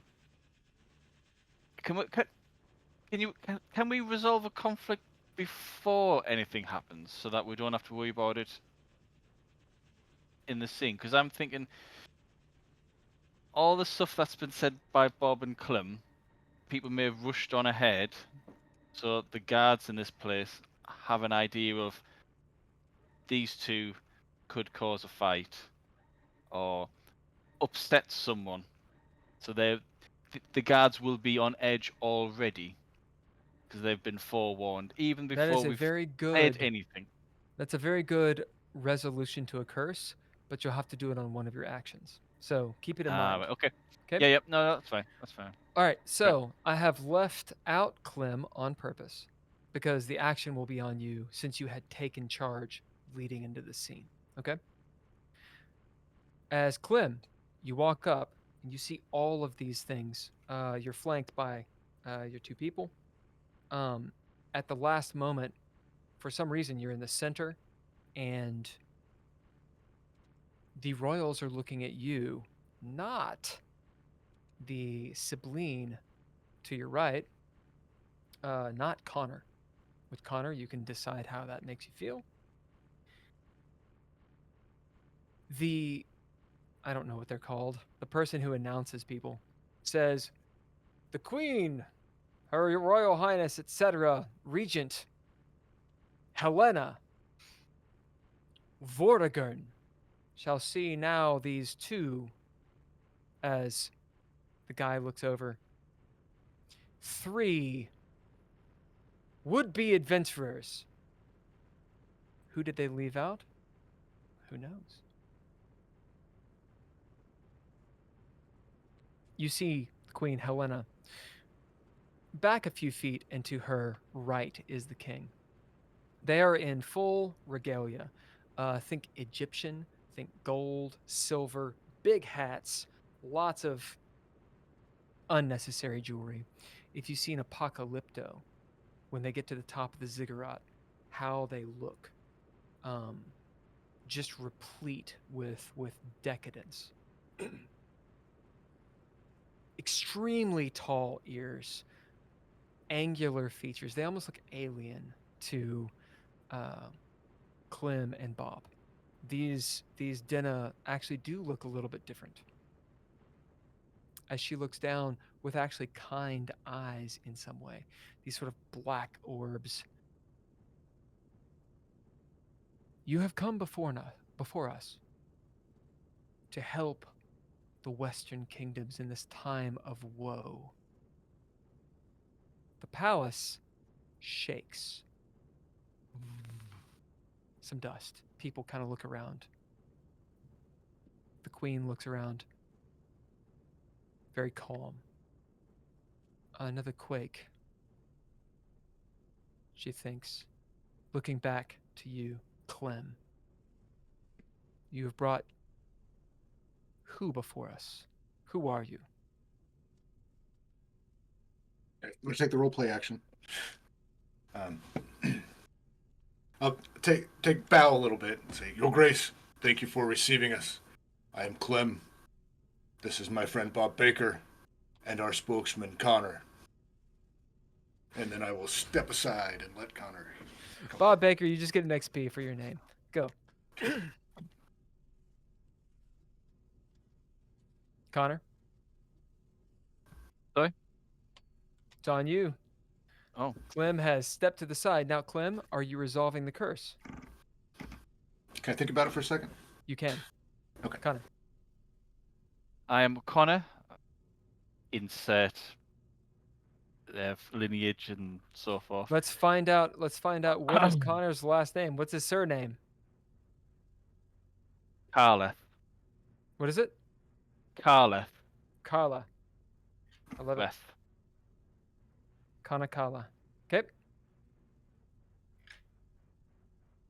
We come before you to offer our services as Yes. not would-be heroes, for we are adventurers already, and heroes well established in our many noble tasks that we have performed. Tell us of your tasks, for we do not require heroes. You see everyone sort of like all around you, the eyes looking at you. Of these Aristasi, of these knights. We don't require heroes. We do not require, when she says we, she means herself. We do not require those who wish to self-aggrandize. We require intelligence, capable subjects who can bring us back what this city, what this empire needs, what this world needs. Then you have found what you are looking for there is intelligence aplomb between the three of us, and there is no task that we cannot accomplish for you. Indeed. She nods.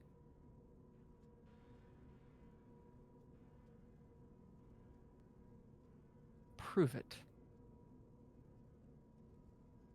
What do you wish us to do? What is the task that you set before us, Your Majesty? As she sits there thinking, this is an opportunity. Bob, do you want to take your turn or do you want to Yeah, I would like to take a turn. I would like to do nada. Okay. Do nada reduces the curse by 1 tally, which means you're at 0-0. And I'll grunt. And you let the winds of you let the winds of fate go. People, they don't ignore you because you're a goddamn dragon person, but they're not really paying you too much mind. And we'll say that Clem, you're very aware of this. These people, for lack of a better word, are racist. As the Queen Helena looks at you, considering for kind of a long time of just uncomfortable silence. You hear a whisper from the king as he says something. She listens, kind of does this. One of her advisors comes up. She listens.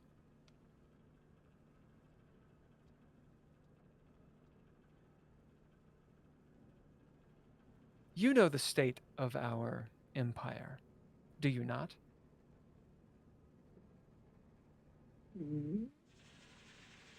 Who answers? Who's she addressing? Is it just to all of us? I thought she was looking at Clem. It's one of those things. All right. I'm gonna bid take charge. So you're taking charge. Okay. And I would like to bid a trait code switch. Okay. What are you going for? I've listened to their speech patterns and stuff like that. And I'm gonna say, you are different than our culture, and my culture, the oldest, reigns because they are the most wise. And now I can see that within an incredible queen like yours, that we are just to be humbled by the tasks that you have given to us, or will give to us, hopefully, because we are not what we seem. People think I am a brute, but I am just a mere peasant looking for orders. It is my task. What are you looking And for here? and I will say, see my coat. I have spent so much time in it, and the designs. I'm an artist, but I make so much noise. And like as I do that, like, you know, she could see that I've spent some time on my coat of arms. Or, You do the Jurassic Park thing where you're like, you're like drills come out. yeah, Yeah. I got a little. What do you- okay, I got little. You know, With your taking streamers. charge, Yeah. with your taking charge, what are you Yeah. trying to change in the fiction? I'm trying to change her, like she was kind of looking down on us a little bit, and I wanted to show that we are Okay, I love it. might be rough As on the you do this. outside, but we are you know, we're intellectual people. We're not just violence. Okay. We're Sure. also thinking people. So because I want them to see it, we're gonna make you roll. Let's say Okay. it's a threshold of 1. So it's meet it, beat it. Okay. We're gonna say that this is men's. Actually, no, fuck that. We're gonna say it's animus. Because Whoa! this is the spirit of the group. I know. I'm pretty sure you didn't put. I know. I got an So animus. roll your animus. So what is your pool, and what's the die type? Just so they know. I have a 1 animus. Okay. So you have 1 pool That's So I have one a die. D4. and a D4. And No. one. Okay. No, I think it's just a 1, isn't it? You roll a D4 with a 1. Did you put anything in your animus? I have 1. Okay. So you have 1 D4. Yeah. All right. So roll it. You're looking for. So for successes on your dice, you need a 4 for 1 success to a 7. I got 1. 8 and higher is. Oh, I know. You know, Ken. I'm saying from 4 to 7 is 1 success. From 8 up is 2 successes. So I want both of you to roll that. So Clem and Connor, take a D4, roll it. You're looking for a 4? That's 1 success. 2. All right. 3. For your 2 animuses, what do you have? 1d6. Awesome. Roll a D6. You're looking for a 4 up for 1 success. 5. So that'd be 1 success. Yep, 5. All right, so 1 success. So that's how sort of rolling works, okay? So, since Bob, what did you roll? I rolled a 4. All right, bam. Now, can you add a skill or an obsession to this? Or a bond? I can add a little drop of my perfume. Kind of starts to Okay, waft. perfume is Or is that perfume a doesn't different do thing? anything.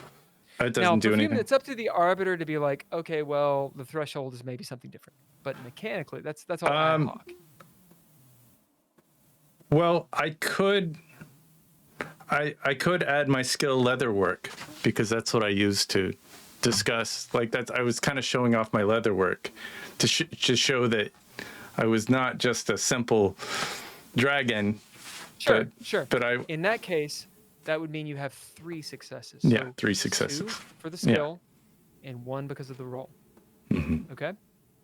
All right. So as she kind of looks down, she sees your Queen Helena, sees your leather work, and the fact that obviously you are very skilled at what you do. She says that as much. I see that you are skilled at what you do. She'll look over at Clem. your compatriot, your rather large reptilian compatriot, has proven himself what of you?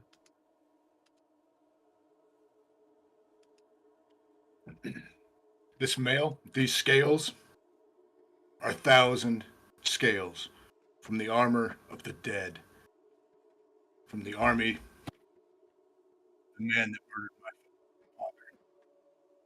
She sort of nods. Okay. So, what is the action you're going to take? Oh, you don't have to take an action because this is a reaction. Okay? So, if it's on the player to take an action, then you have to be like, hey, what's one of the 5? And you do it. But let's say you're attacked, which this is a bit of a social attack. You just have to roll. So, we'll say this is Animus. You roll against a threshold 1. Can you add an obsession, a skill, or a bond to this?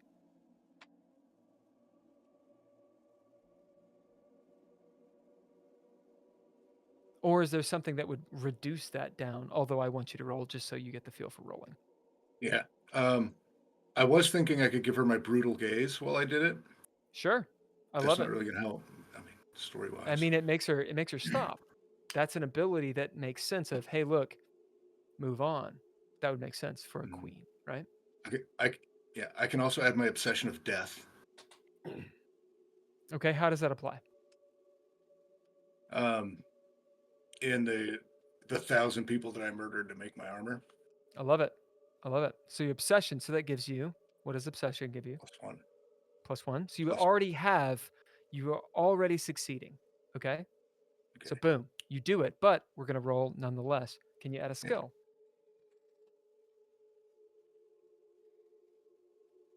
I don't think those apply. Okay. So go ahead and roll your Animus.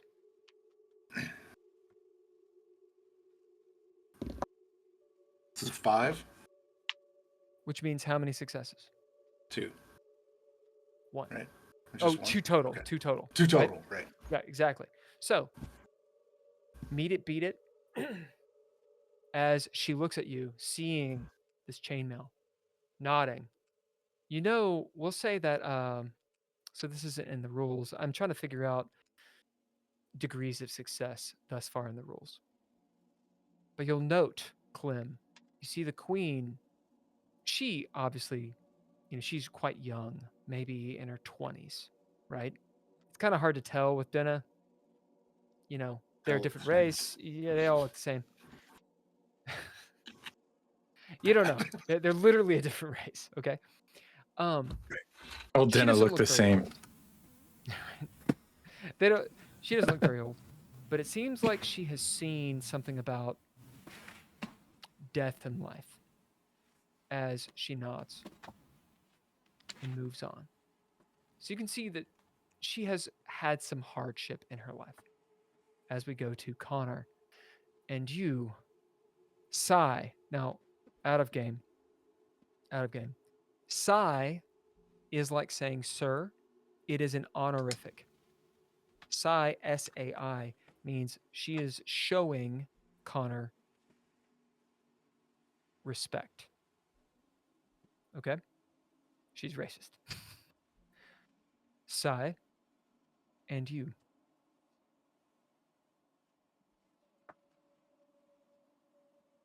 I measure my talents by the company that I keep. For who else do you know in this land who is accompanied by 2 such distinguished in stature people such as these? I love it. Okay. Because I want you to roll just to get a feel for it, roll Animus. Threshold is 1. Okay. Now, Bond. I'll use Bond because Clem's included. Sorry, Bob, but Clem's my favourite one, clearly. So you get an extra die. Extra, roll an extra die. Oh, right, I do okay. smell So kind of bad. The reptile does smell bad. It's I have Animus. the smell. But, Yep. I'm just looking at my abilities. No. Skill is teaching, so it's not relevant. Piety. Nope. It's I'll up to just roll you. my 2 dice. It's up to you how you do it. Okay. Yeah. Roll your 2 I haven't dice. got any. Oh, 5 and a 1, so that's 1 success. Correct. Boom. And that's all you need because it's meet it, beat it. As the queen nods, as she stands, she raises her arms. Then let it be known that these 3 will be our champions to find Theurgic in this world, to find knowledge once again. As the room quakes just ever so slightly, the chandeliers, they all sort of look. She pauses for a moment, collects herself.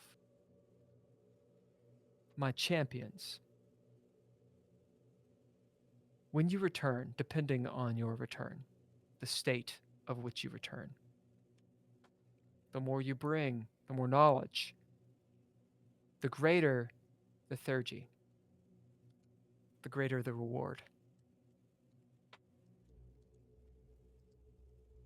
You shall have a favor from the royals, at the very least, for going on this epic quest into the wild and the unknowns, into the lands which are not the Western Kingdoms. Do you all want to do anything, or are we still in the world? I would bow and gratefully accepted, Your Majesty. I'm gonna role play and Okay. and Bring it out. say because just building off what we had and look over at Connor and say, are we all supposed to do that? Is that for everybody or just you? I see the thumbs up and I'm like, I'm gonna bow too. Quick, Clem, bow before she sees you not bowing. And then I'm going to resolve that she heard me say all of this stuff.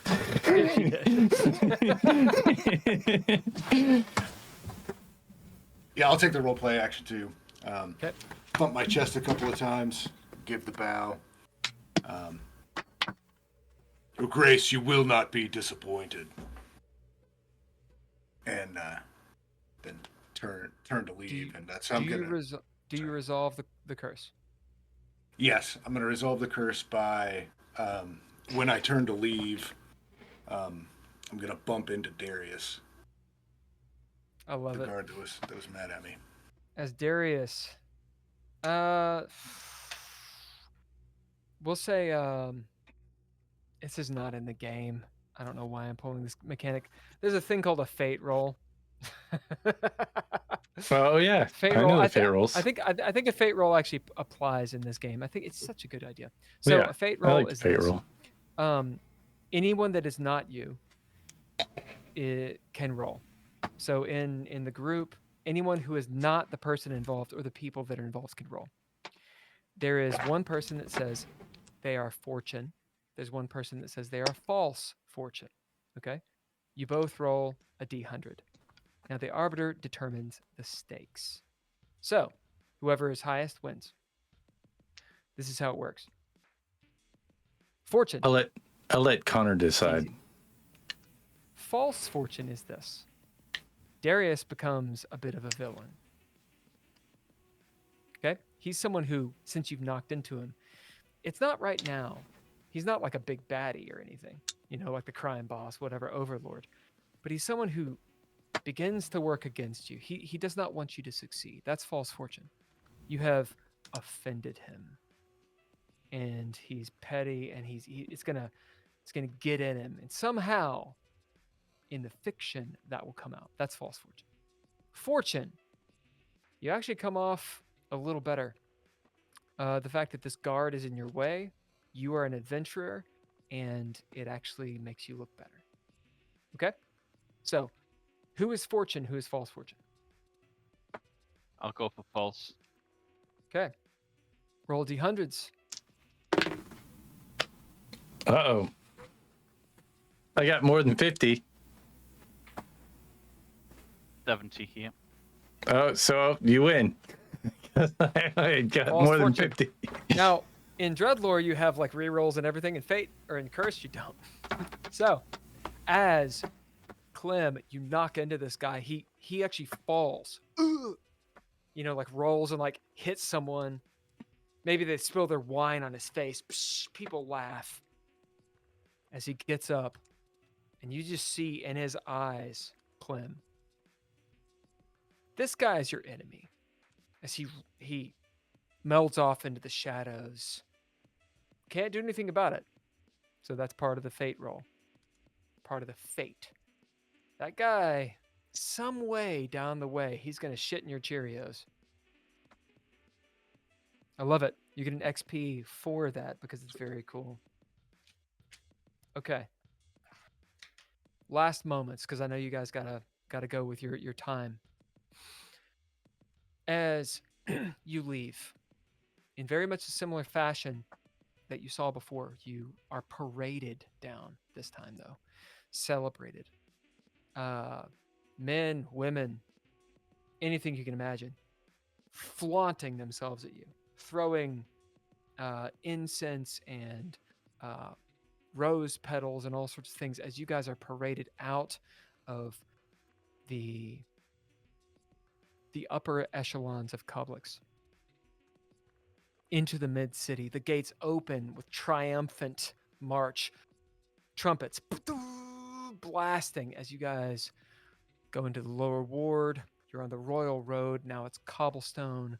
You note to the left where Gowrim's place is. That's where you were waiting before.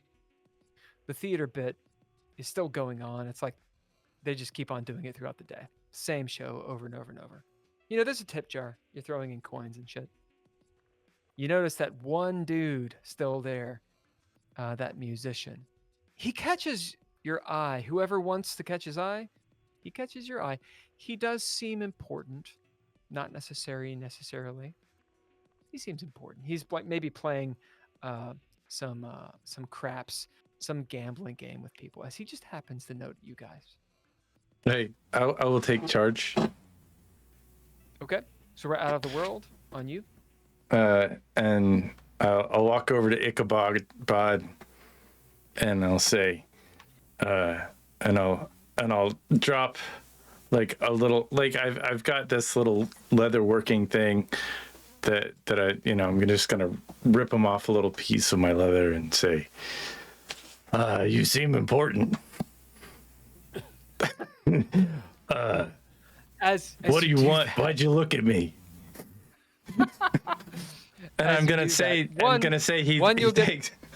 Go ahead. One, you get an XP just for diving in directly into the plot. Boom.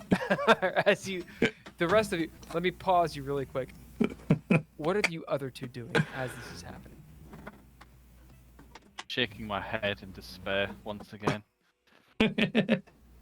What about you, Clem? Yeah, I'm going to take the do nothing action, other than make I sure love I'm it. not too Do far nothing away is from him. great because you do have to take an action, so that actually lowers the threshold by 1. Very good. Connor, what action are you taking? Since we're in a round, you have to take an action. Doing nothing. Okay. Boom. You guys are at 0-0. Excellent. As you two are kind of just chilling out in the back, or I should say in the back, on the main road, waiting for your dragon friend to get done with his nuptials. Probably the wrong word. Bob, what are you doing? I'm like, you've just been unhappy all day. I thought I'd give you a little piece of leather. I got some leather right here. I've been working on it. It's all stretchy and a little bit different, but if you look at it a certain light, it's got... As he grabs the leather. Yeah. He grabs the leather and looks at it. You see him smell it. You see him like pull out a little vial, put it on the leather, and I should say this purplish liquid. As he puts it on the leather, the purplish liquid sort of like smokes as he smells it again.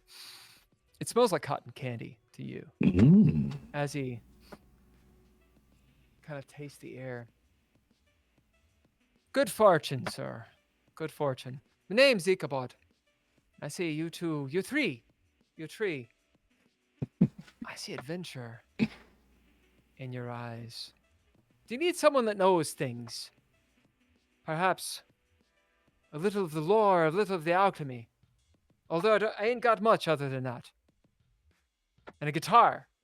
Yeah, well, if you want to bring that along with us, I would sure like to have some entertainment at the very least. You just don't seem like you're supposed to be here. Like I you know need I'm to supposed be. to be here. He kind of looks over as you've taken charge. So you have control of the scene. You can kind of bend it how you want.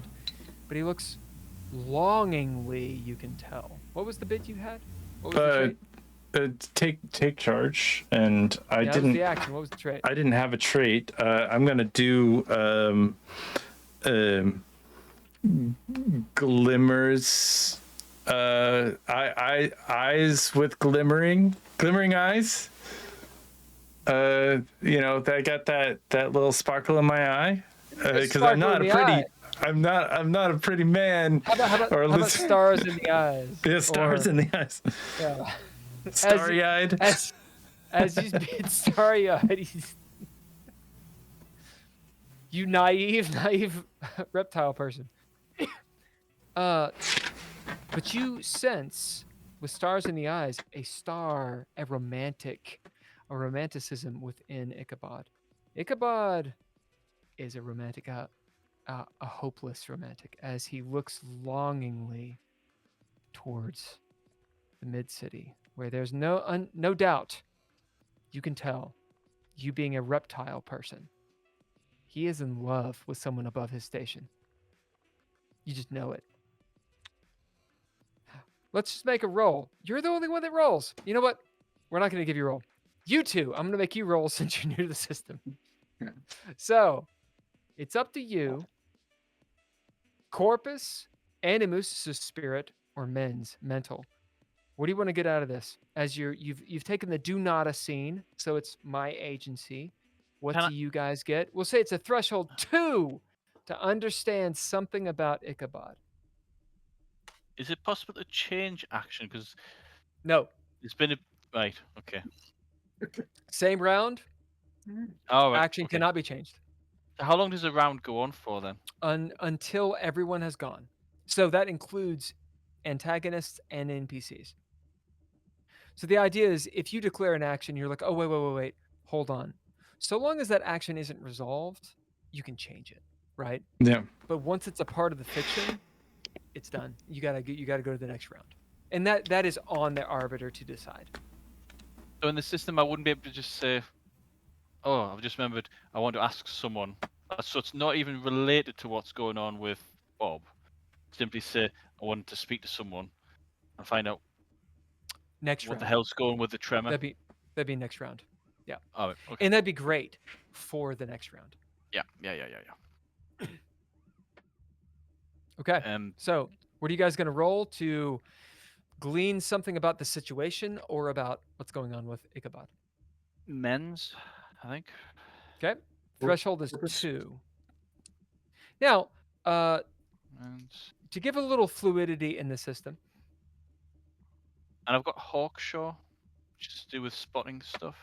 Does that give me anything? Connor,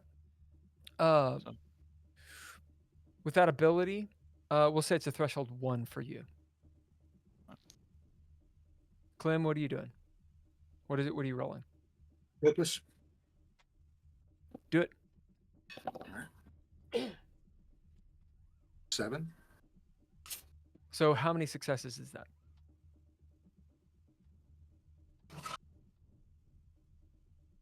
So 4 to 7 is 1, and 8 up is 2.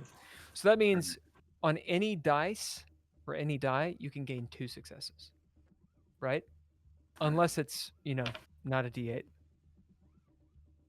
All right, so 1 success, can you add a skill or a threshold? I'm sorry, a skill or a bond or an obsession?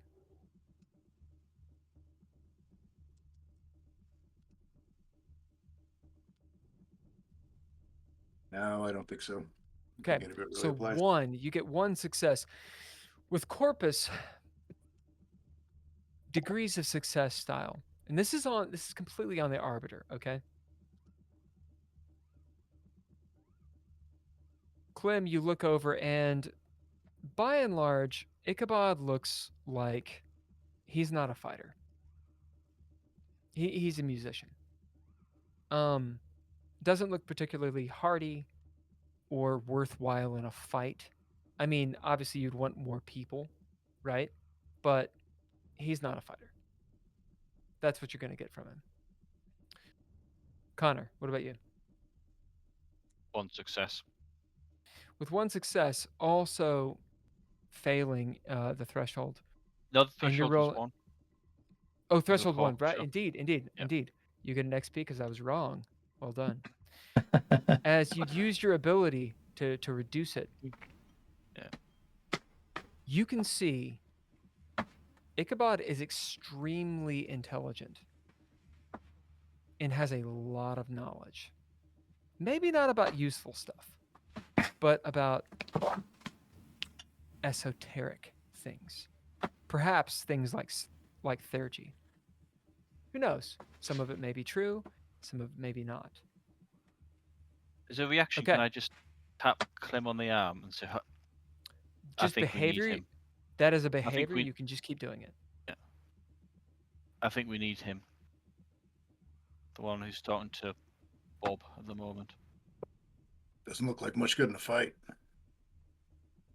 We need to find something. You can't find things with a sword. He might know what we need to look for. Good point. Okay. At least he can entertain us, if nothing else. Last Indeed. round of the game. Okay? To kind of finish it up. So this is going to be a round. As the gates close, you guys are adventurers. You have been sanctioned by the royals, by the Queen Regent Helena. Depending on what you bring back, you could get stately lands, you could get titles, you could get money, whatever you want. You're in this scene. So take actions as you please. You are at 0 right now. As in 0 cursed. I'll act and head over towards. By act, what action are you taking? Oh, sorry. Roleplay. Is it take charge? Roleplay. That one. So take charge is more for forcefully changing the fiction. Roleplay is subtly changing the fiction. So anything social is generally roleplay. If you want to be like, drop your Okay. arms, that's more of a take charge. And does take charge affect increase curse? Yes. But roleplay doesn't. Right. Roleplay does not. It's only 1. Right. Head over towards Bob. So, who's your friend? He looks like someone who might be very useful for what we have in mind. This I is am sorry. Ichabod. Oh, I think he wants something, but I don't know. I think he's smart, like real smart, like smarter than me smart. That's Well, that's like listen. But if you would, sirs, if I could come with you, I could prove myself. I could prove myself because I'm Irish, right? And I eat Lucky Charms. I could prove myself. And he kind of looks off, holding his heart. And if I could just prove myself. I'm gonna bid do nada, and sit here and like look and imagine this guy sitting on my shoulder, like, and like stars like flickering around, and like, you know, all different types of marshmallow flavors, because I'm into perfume, I guess. And I'll just like open my like little perfume vial for a second and put it back in. You smoke your crack pipe, and you'll find us at Port of Call. All right. Everybody else? Glance back to Clem. Wait for a nod, and then if he nods, tend to. It's up to you guys. Well, I'm going to take the Intently. roleplay action. Yeah.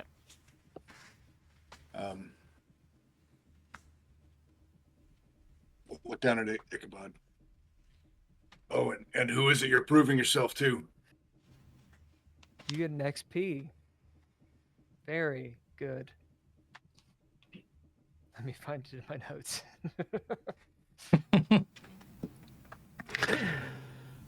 Sir. The Lady Bismarck. Have you seen her? Now, on the roleplay action, you can Oh bid no, a everybody trait froze if you want. just before I saw that it got the Oh, name. did it? Yeah, sorry. Yeah. I've frozen. You're I not freeze? frozen. You look fine to me. Oh, good, good. Sorry. Yeah, I think it was on my side. Everybody froze for a second, like right as Oh. you were saying the name.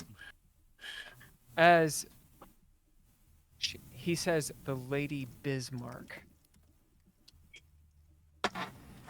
As he says, now, on the roleplay action, you can technically bid a trait if you want to change something socially, roleplay wise. So keep that in mind. I'm not saying you have to do it, but you can. Okay? As he said, oh, sorry, the Lady Bismarck. You hear some people kind of snicker. She's like, fuck you! And how do you plan on doing that with such dainty little hands? These dainty hands, as he does like a maneuver with the guitar. I'm going to leave it at that. As it's impressive. He plays a song that makes you realize he's a bard. As he I'm All right. telling you, Come sir, along then. I can see the future. She'll be mine in the future. I just got to prove myself right now.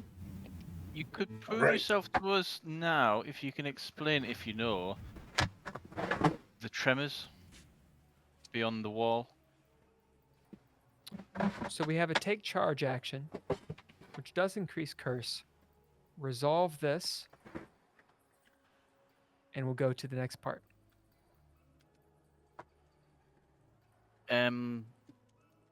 I've mentioned in public a possible weakness in the stability of this city. People who've overheard it, they'll be ashamed because obviously it's their city, it's the best city ever.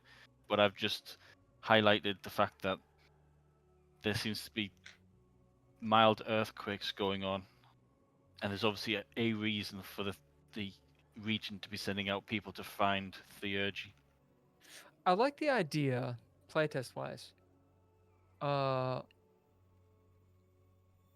anyone could resolve the curse. What do you think, Miller? Well, Because it was your take charge. It was your take charge. But that's a good resolution. So what do you all think? did I resolve my action? You did. You did. Okay. Well, I think it That's kind a of comes charge as down. well. So, sorry. Because Ken, you did do nada, so you didn't Yeah, I have did. to resolve. Oh well, I am picking my nose, so everybody's kind of looking at me like I'm gross.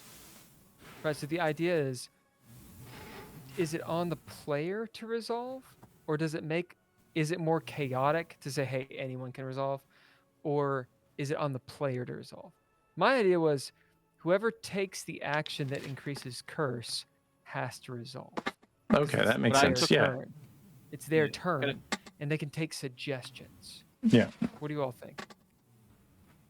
I think if you take suggestions, that's metagaming.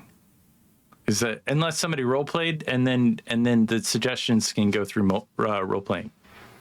Yeah, but can I just point out that before Clem had took charge at his action, I took charge on my action because I kind of started that. So I was resolving that because I wanted to speak to him. I think as feedback more than anything else, Please do.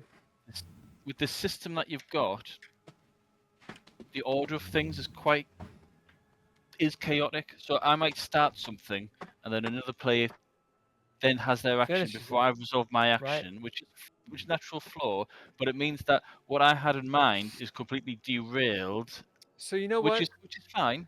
Maybe what's better is at the end of the turn, at the end of the round, there is a resolution.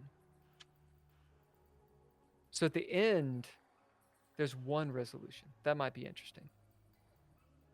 What do you all Yeah, think? well, yeah. Here's kind of what I was thinking, because the initial way you presented it is we all of us decide what our actions are going to be, and then those actions resolve. Yep. And then, so at the end of the round, then however many curses we built up needs to be resolved. And that could go like to the individual players. And if that individual player doesn't have anything, then it can go to the party. And then if they don't have anything, then it can go to the arbiter. I like that. I like that idea. That idea of it's up to the arbiter to be the booking keeper. So they're like increasing tallies, decreasing tallies. It's not on the players at all.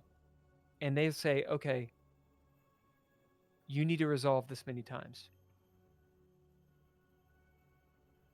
I kind of like that. Okay, so. Or instead of this many times, you could say one time to a larger event.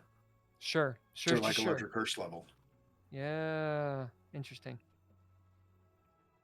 Okay, so in this specific encounter, you're all where you are. A curse needs to be resolved.